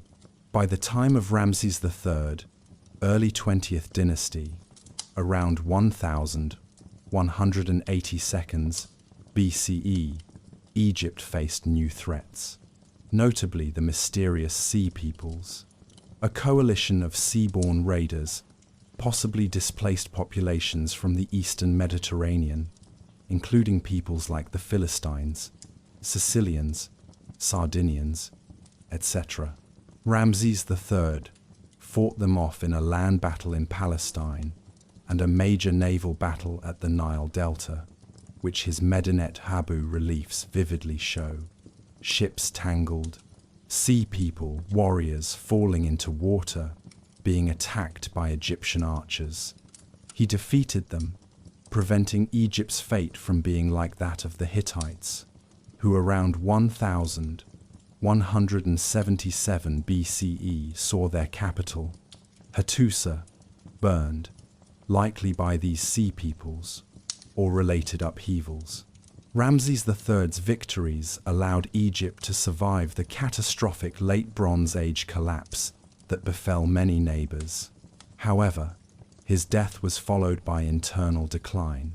Tomb robberies increased, and later 20th dynasty pharaohs were weaker.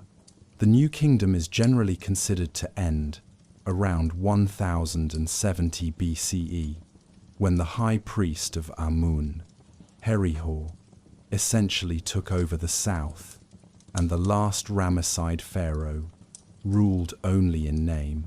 Egypt then split into factions, starting the third intermediate period. Nonetheless, the new kingdom's legacy was one of grand achievements and world renown. If one were to be lulled to sleep by the history in the spirit of our narrative's meditative goal, envision floating down the Nile in a ceremonial barque circa 1250 BCE. It's night after an Opet festival in Thebes. The river is calm, reflecting the moon. On the east bank, Karnak's pylons loom, their tops flickering with torchlight.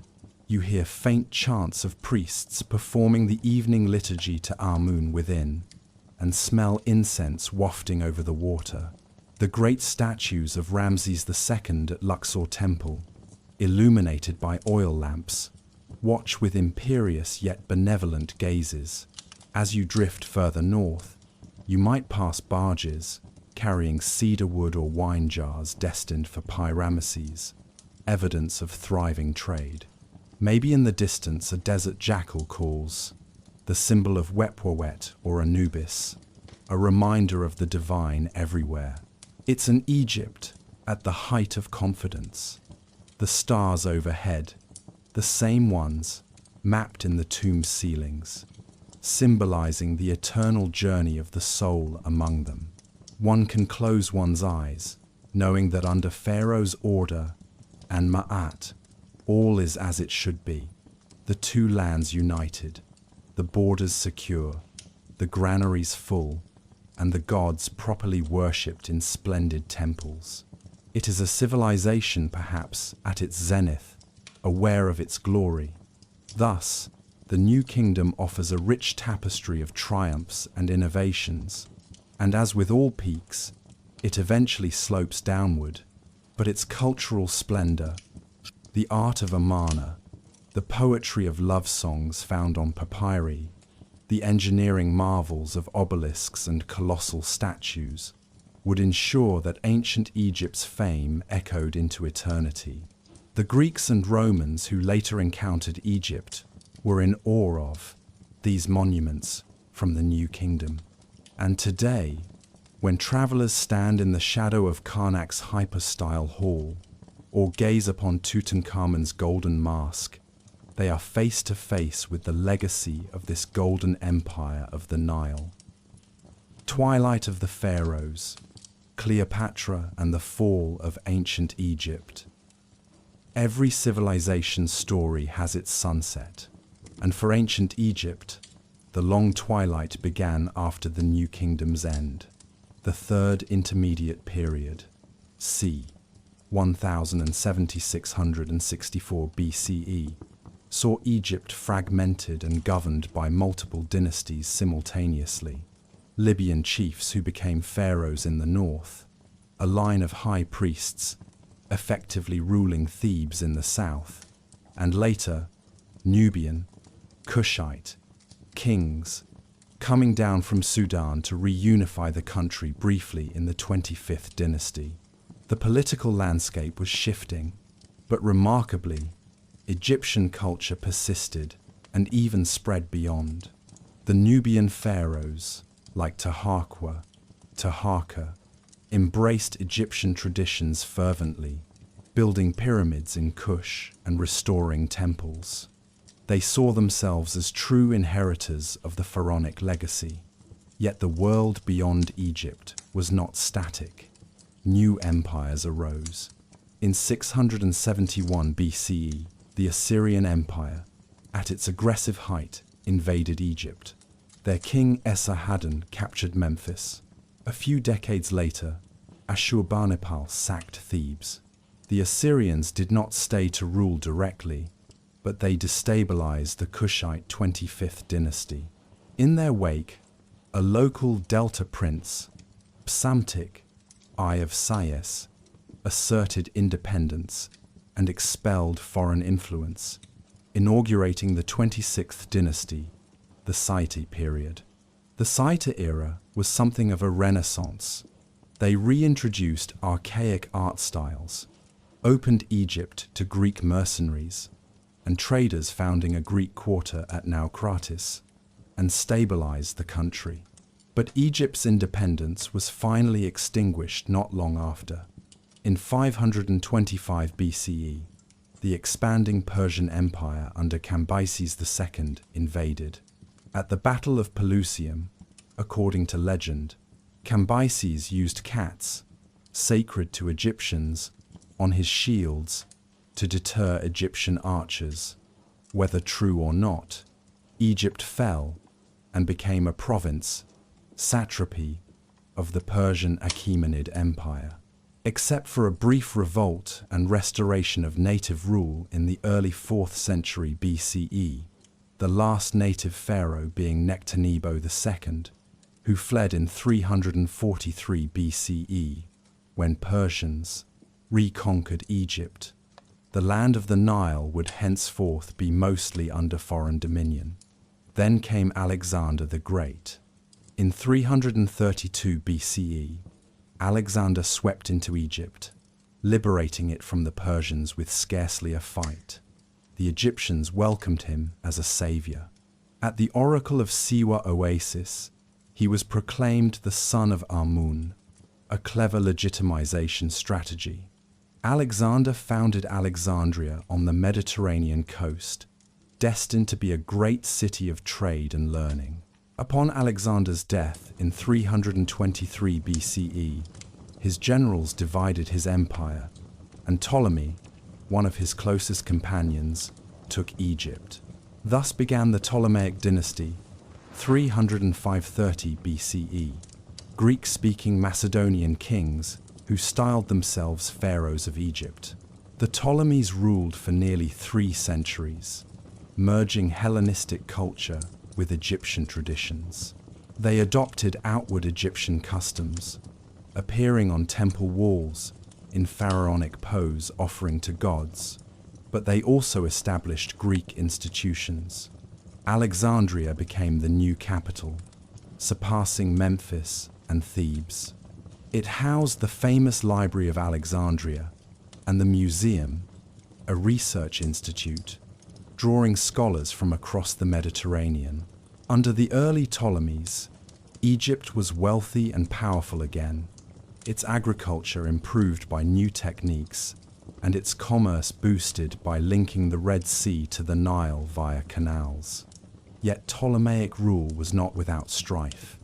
Dynastic infighting, so many murders and sibling rivalries among the Ptolemies, uprisings by native Egyptians, particularly in Upper Egypt, where traditional temples still held sway, and the rising involvement of Rome in Egyptian affairs as both ally and manipulator.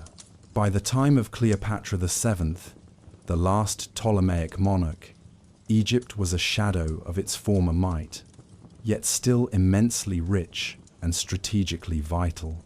Cleopatra VII, Philopator, her very name still conjures up images of seduction and grandeur. Born in 69 BCE, Cleopatra was of Macedonian Greek descent, with possibly some Persian and Instectidin, Syrian ancestry, and perhaps some native Egyptian blood through generations of intermarriage with local elites, though the Ptolemies themselves mostly married siblings. Uniquely among her dynasty, she took the effort to learn the Egyptian language alongside many others. She was highly educated, speaking at least Greek, Egyptian, Latin, and likely Hebrew, Aramaic, etc. This endeared her to her Egyptian subjects, who saw in her a true pharaoh in the old style. She was often depicted as Isis in local religion, and coins show her with the title Philopator, father-loving, and a diadem. Cleopatra became queen at 18, co-ruling with her younger brother, Ptolemy XIII, as per custom. But the sibling rivalry turned to civil war. Cleopatra was ousted from Alexandria initially. It was at this critical juncture that Julius Caesar arrived in pursuit of Pompey during Rome's civil war, 48 BCE. Pompey had been assassinated upon landing in Egypt.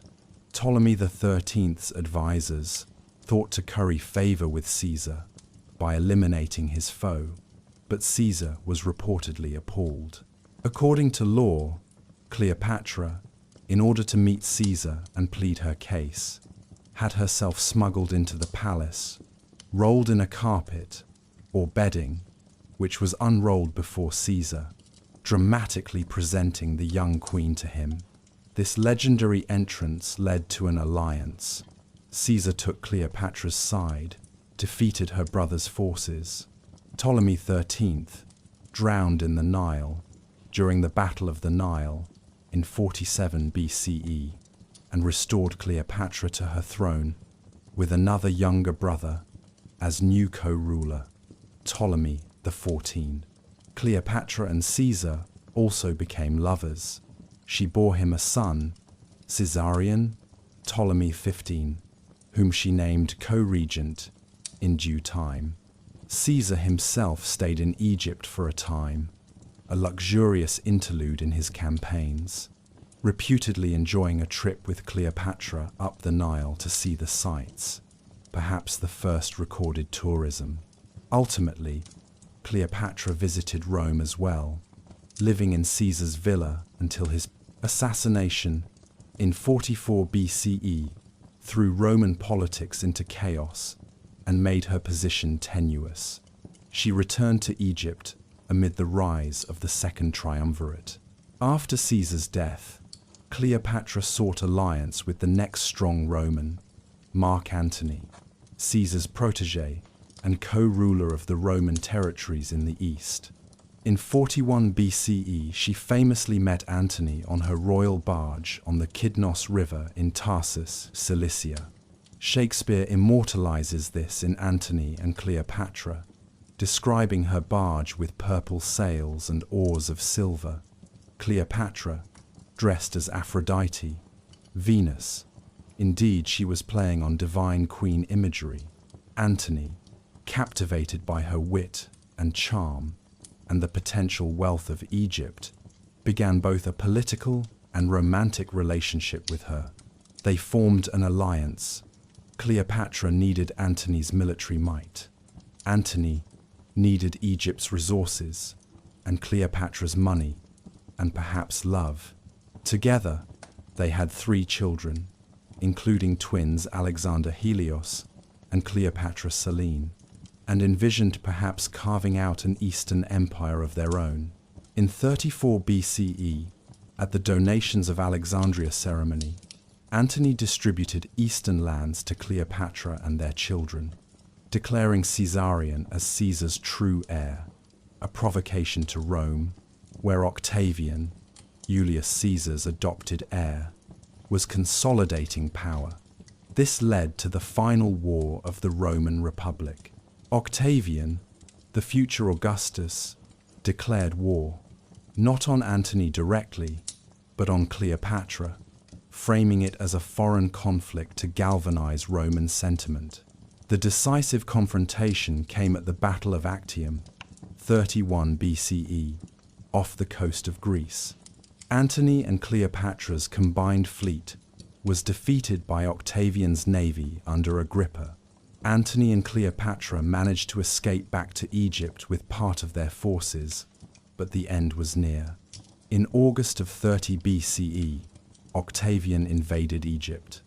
With his armies at the gates of Alexandria, Antony, misled by false news that Cleopatra had died, fell on his sword, committing suicide.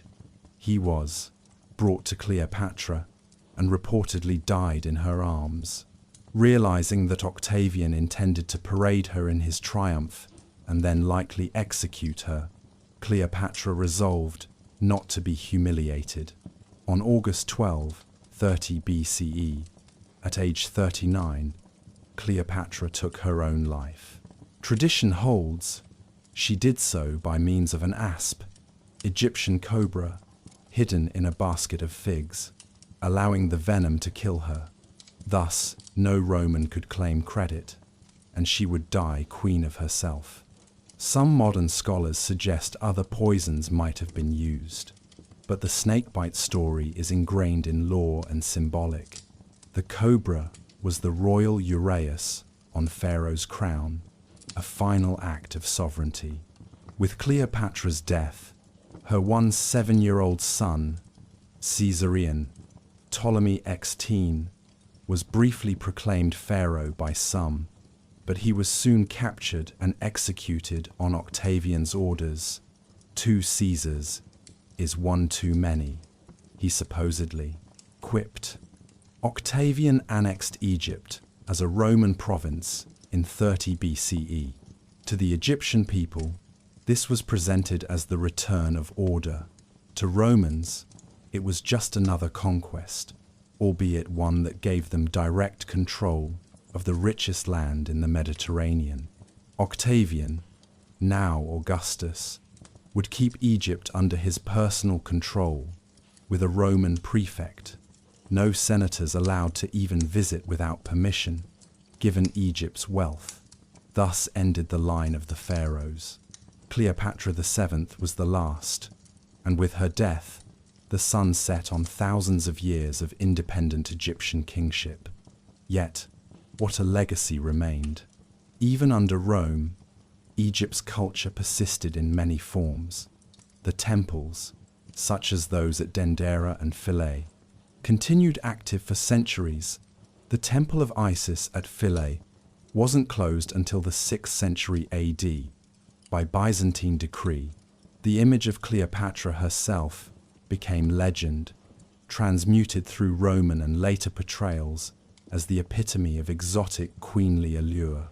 overshadowing some of her real political acumen.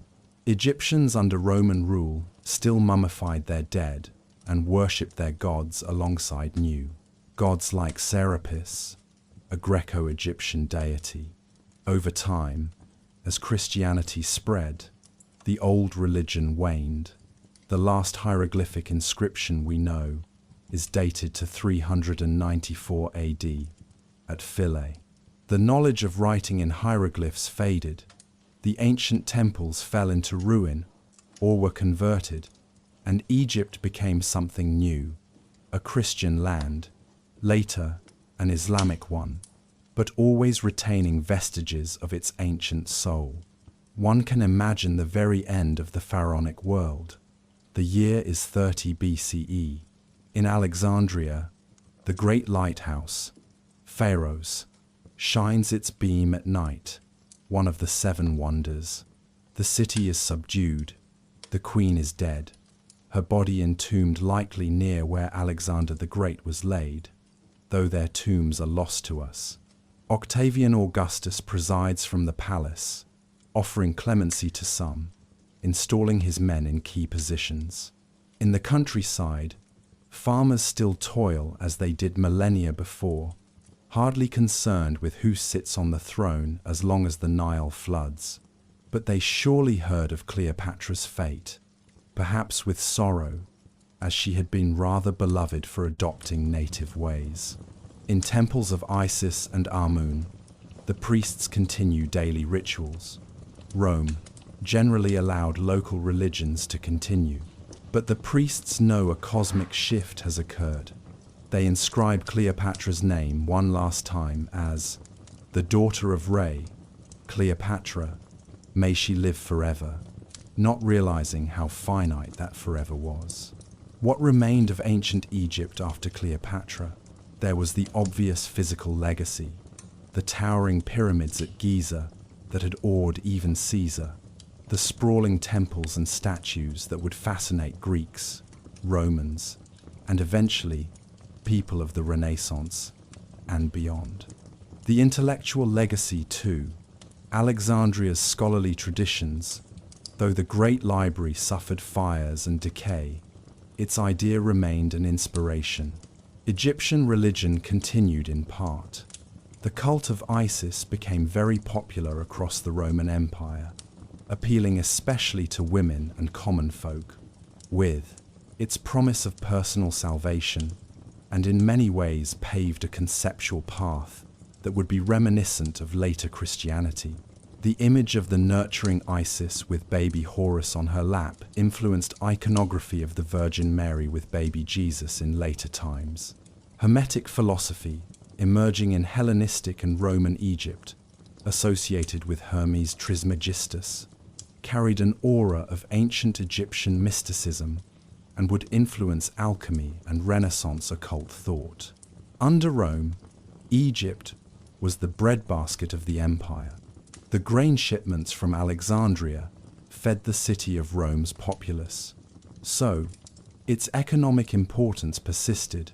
Culturally, while the Romans superficially considered themselves superior, many Romans were enthralled by Egyptian lore.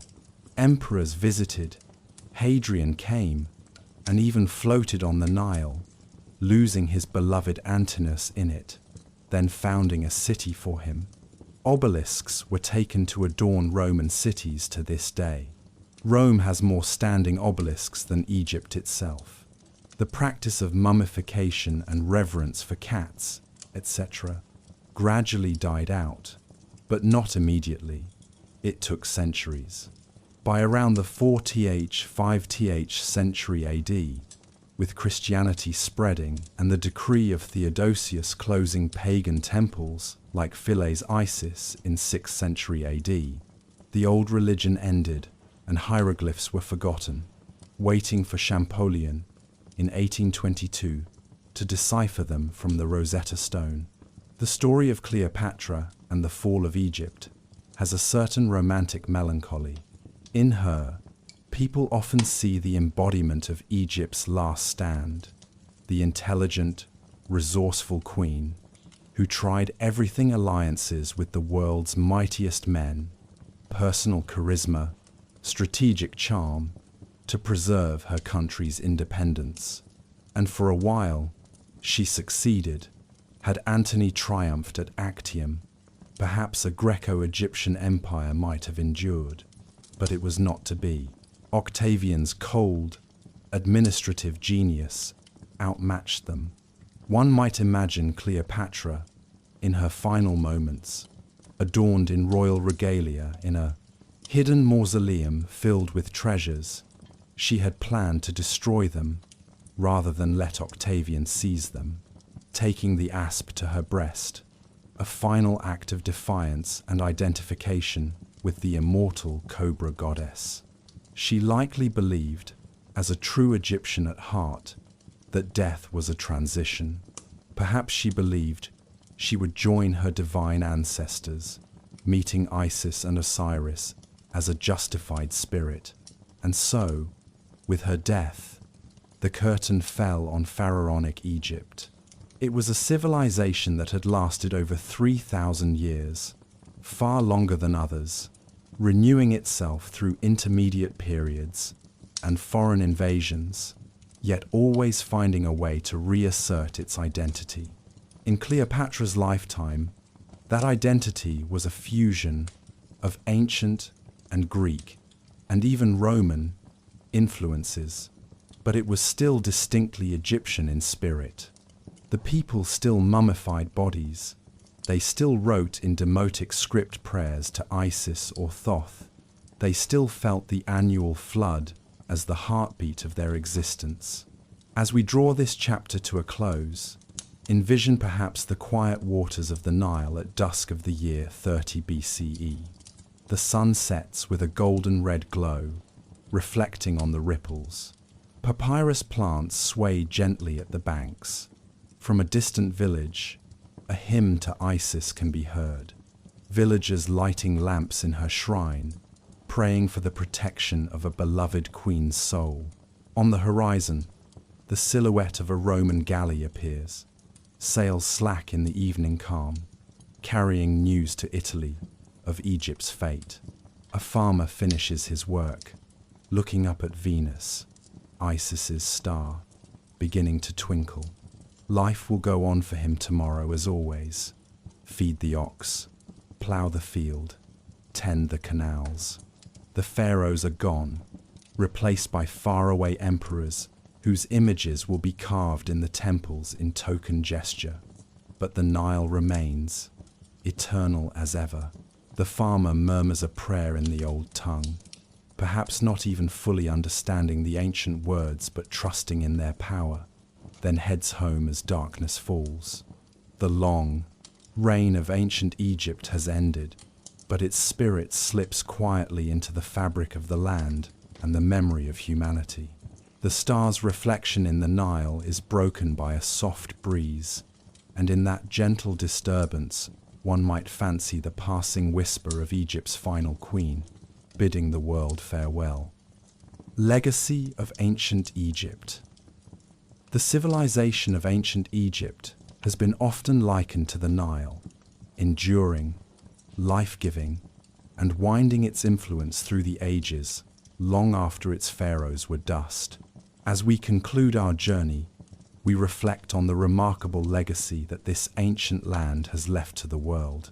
It is a legacy, visible and invisible, grand monuments that still draw awe, and profound ideas that have seeped into human consciousness.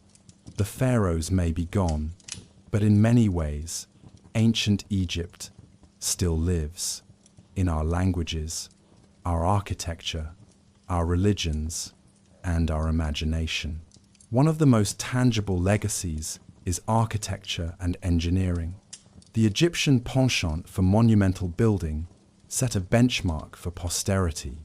The pyramids of Giza, in particular, stand as icons of human achievement.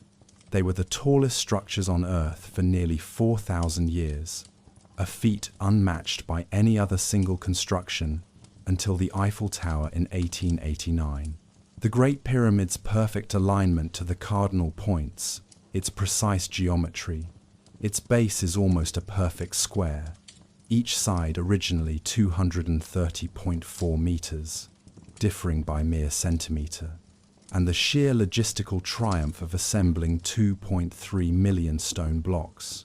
All these have inspired countless studies, some serious engineering analysis, and inevitably, some fantastical theories. These wonders spurred later cultures to attempt their own grand edifices. Greek and Roman travelers marveled at them. The Greek historian Herodotus, and later Diodorus, recorded local tales of their construction, though not always accurately. Obelisks, those elegant monoliths the Egyptians first erected at temple gateways, became highly prized in Rome. Today, obelisks taken from Egypt stand in places like the Vatican and the center of Paris. Egyptian temple front designs, with massive pylons and courtyards, influenced later architectural forms. One sees echoes in certain neoclassical buildings that incorporate Egyptian motifs. The use of columns with lotus or papyrus. Capitals found way into the Greek Doric order. The Greeks may have been inspired by Egypt's earlier columns at Luxor and Karnak. In modern times, the Egyptian revival style, especially popular in the 19th and early 20th centuries, saw everything from courthouses to cemeteries adorned with pyramids, sphinxes, and solar discs.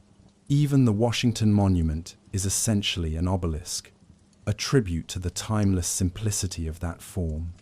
Ancient Egypt's scientific and technological contributions quietly permeate daily life. They were pioneers in practical math and engineering. They devised a 365-day solar calendar, dividing the year into 12 months of 30 days plus 5 extra days. This calendar was adopted by Julius Caesar in 46 BCE, the Julian calendar, and, with minor modifications, Gregorian reforms, remains the basis of the calendar we use today. They were among the first to develop geometry to high precision, the need to resurvey and mark field boundaries after each Nile flood led to early geometric techniques. Greek scholars, like Thales and Pythagoras, are said to have traveled in Egypt and learned from its priests. Indeed, the concept of pi, or understanding of right-angle triangles, might have been influenced by Egyptian knowledge. Though much Greek geometry was original, they credited Egypt as an initial source of wisdom. Egyptian advances in medicine were noteworthy. Documents like the Edwin Smith Papyrus show systematic approaches to trauma surgery, treating wounds, setting fractures, and a rational understanding that is surprisingly modern in spirit. They diagnosed ailments, catalogued remedies, many herbal concoctions, and performed surgical operations. Such knowledge passed to Greeks like Hippocrates, and later to Islamic medicine. In addition, Egyptians innovated in writing, while writing itself, cuneiform, began in Mesopotamia. The Egyptians developed a system that included phonetic elements. Their alphabet of 24 uniliteral signs, each representing a single consonant, was one of the first alphabets. This concept was passed on to the Phoenicians, likely via Proto-Sinaitic script derived from hieroglyphs, and thus to the world. Every alphabetical script, from Latin to Cyrillic, arguably inherits a thread from that initial Egyptian invention. In the realm of faith and philosophy, ancient Egypt's legacy is subtle yet profound. The very idea of an eternal soul, judgment after death, and resurrection can be traced to Egyptian theology. In Egyptian religion, as we saw, one's heart was weighed, and moral purity was required for a blessed afterlife. concepts that resonate strongly with later Judeo-Christian Islamic notions of an afterlife and divine judgment. Some early church fathers, like Origen and Clement of Alexandria, noted parallels and believed Egyptian wisdom through Moses, who was raised in Egypt, according to the Bible, prefigured biblical wisdom. The flood story, ubiquitous in the Near East, finds a unique twist in Egypt. While Egyptians didn't have a flood myth per se, they had the annual flood as a renewal symbol. One could argue that their positive view of cyclical renewal influenced Gnostic and Hermetic cycles of destruction and rebirth. The figure of Isis, a mother goddess who resurrects her slain husband Osiris and nurses her infant Horus, had an enduring cult that spread through the Roman Empire. Temples to Isis stood as far as Pompeii and London. Early Christians, seeing Isis imagery of a mother with child, found it natural to depict Mary similarly. Indeed, some of Mary's titles, Queen of Heaven, etc., mirror Isis's epithets. The concept of monasticism may also have an Egyptian root. The hermit lifestyle of Christian monks in the deserts of Egypt Street. Anthony et al. Might hark back to the asceticism of Egyptian priestly training, or Pythagorean, hence Egyptian-inspired, ascetic ideals. Egypt's literature and symbols pepper our modern world too. The wisdom, literature, like the precepts of Ptahhotep, do not be arrogant because of your knowledge, but confer with the ignorant man, sounds like timeless proverbs, applicable even now. They influenced Greek sage literature, and via that may have trickled into biblical proverbs. The tale of Sinuhe has been considered one of the earliest adventure, return from exile narratives, a kind of prototype for later epic tales. Aesop's fables show similarity to some animal tales from Egypt. For example, the mice in council and cat, reminiscent of an Egyptian fable of the mice and the cat goddess. Modern fantasy or horror often draws on Egyptian motifs, vengeful mummies, Pharaohs' curses. This all came from the excitement of 19th century Egyptology, starting with Napoleon's expedition and later the discovery of Tutankhamun's tomb in 1922, which created a worldwide Tut mania. The very word pharaoh and names like Cleopatra remain in common parlance as symbols of luxury or power. Our writing medium for 2 millennia, until modern wood pulp paper, was thanks to Egyptian ingenuity in slicing and pressing river reeds. Then there's glassmaking. Egyptians were among the first to develop glass, making beads and bottles by the New Kingdom. They also pioneered faience, glazed ceramic technology, a precursor to later ceramics.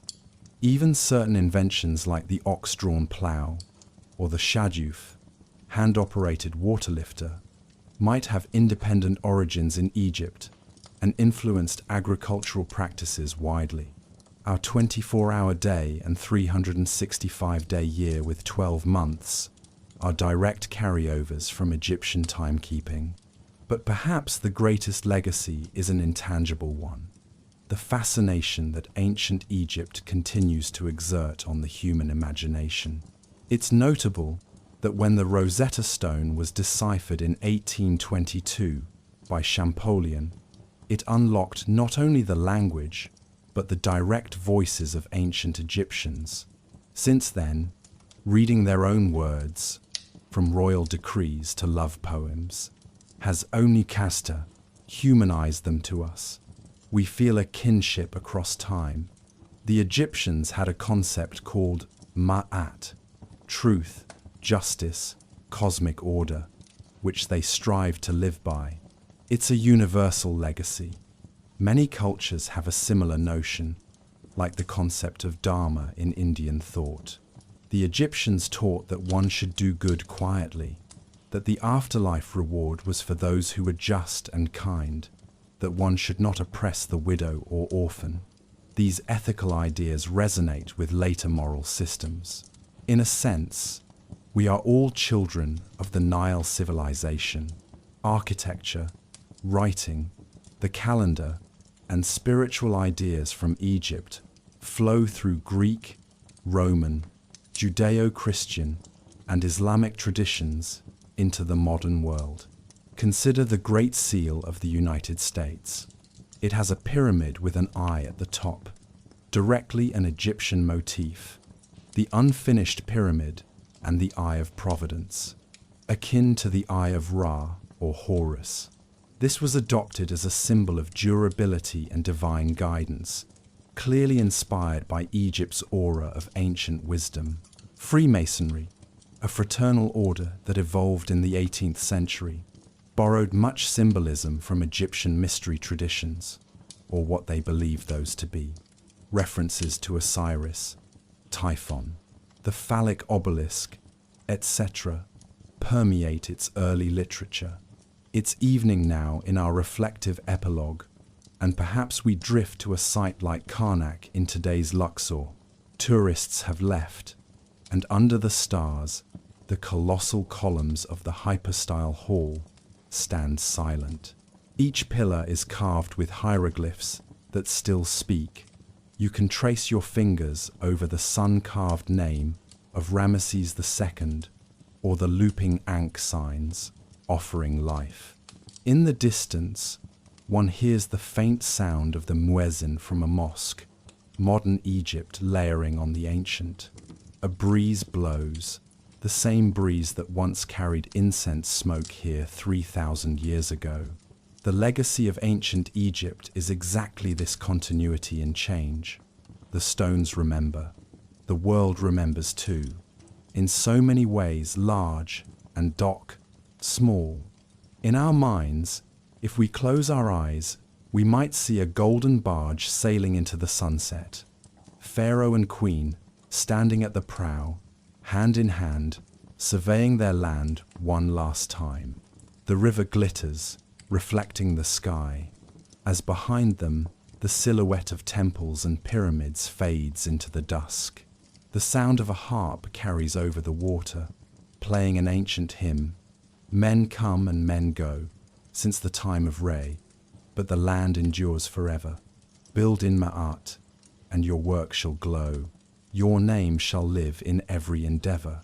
As the music gently stills, we awaken to the realization that though their empire passed, the ancient Egyptians achieved what they so yearned for: immortality, not of the body, but of their culture and contributions.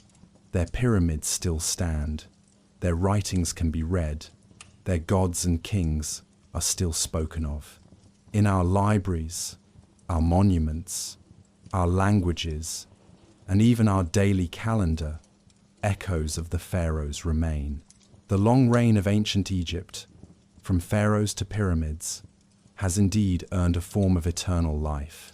And as we drift off, lulled by the timeless Nile, we can almost hear a distant voice on the breeze, perhaps that of a contented scribe from Thebes, or a smiling priestess of Isis, whispering, Ma'at, all is well, all is in balance. Sleep now, under the watchful stars of Nut, the sky goddess, and rest in the comfort that history's long river flows on, carrying with it the gently glowing legacy of ancient Egypt, lighting our collective human memory through the ages like a lamp on the Nile.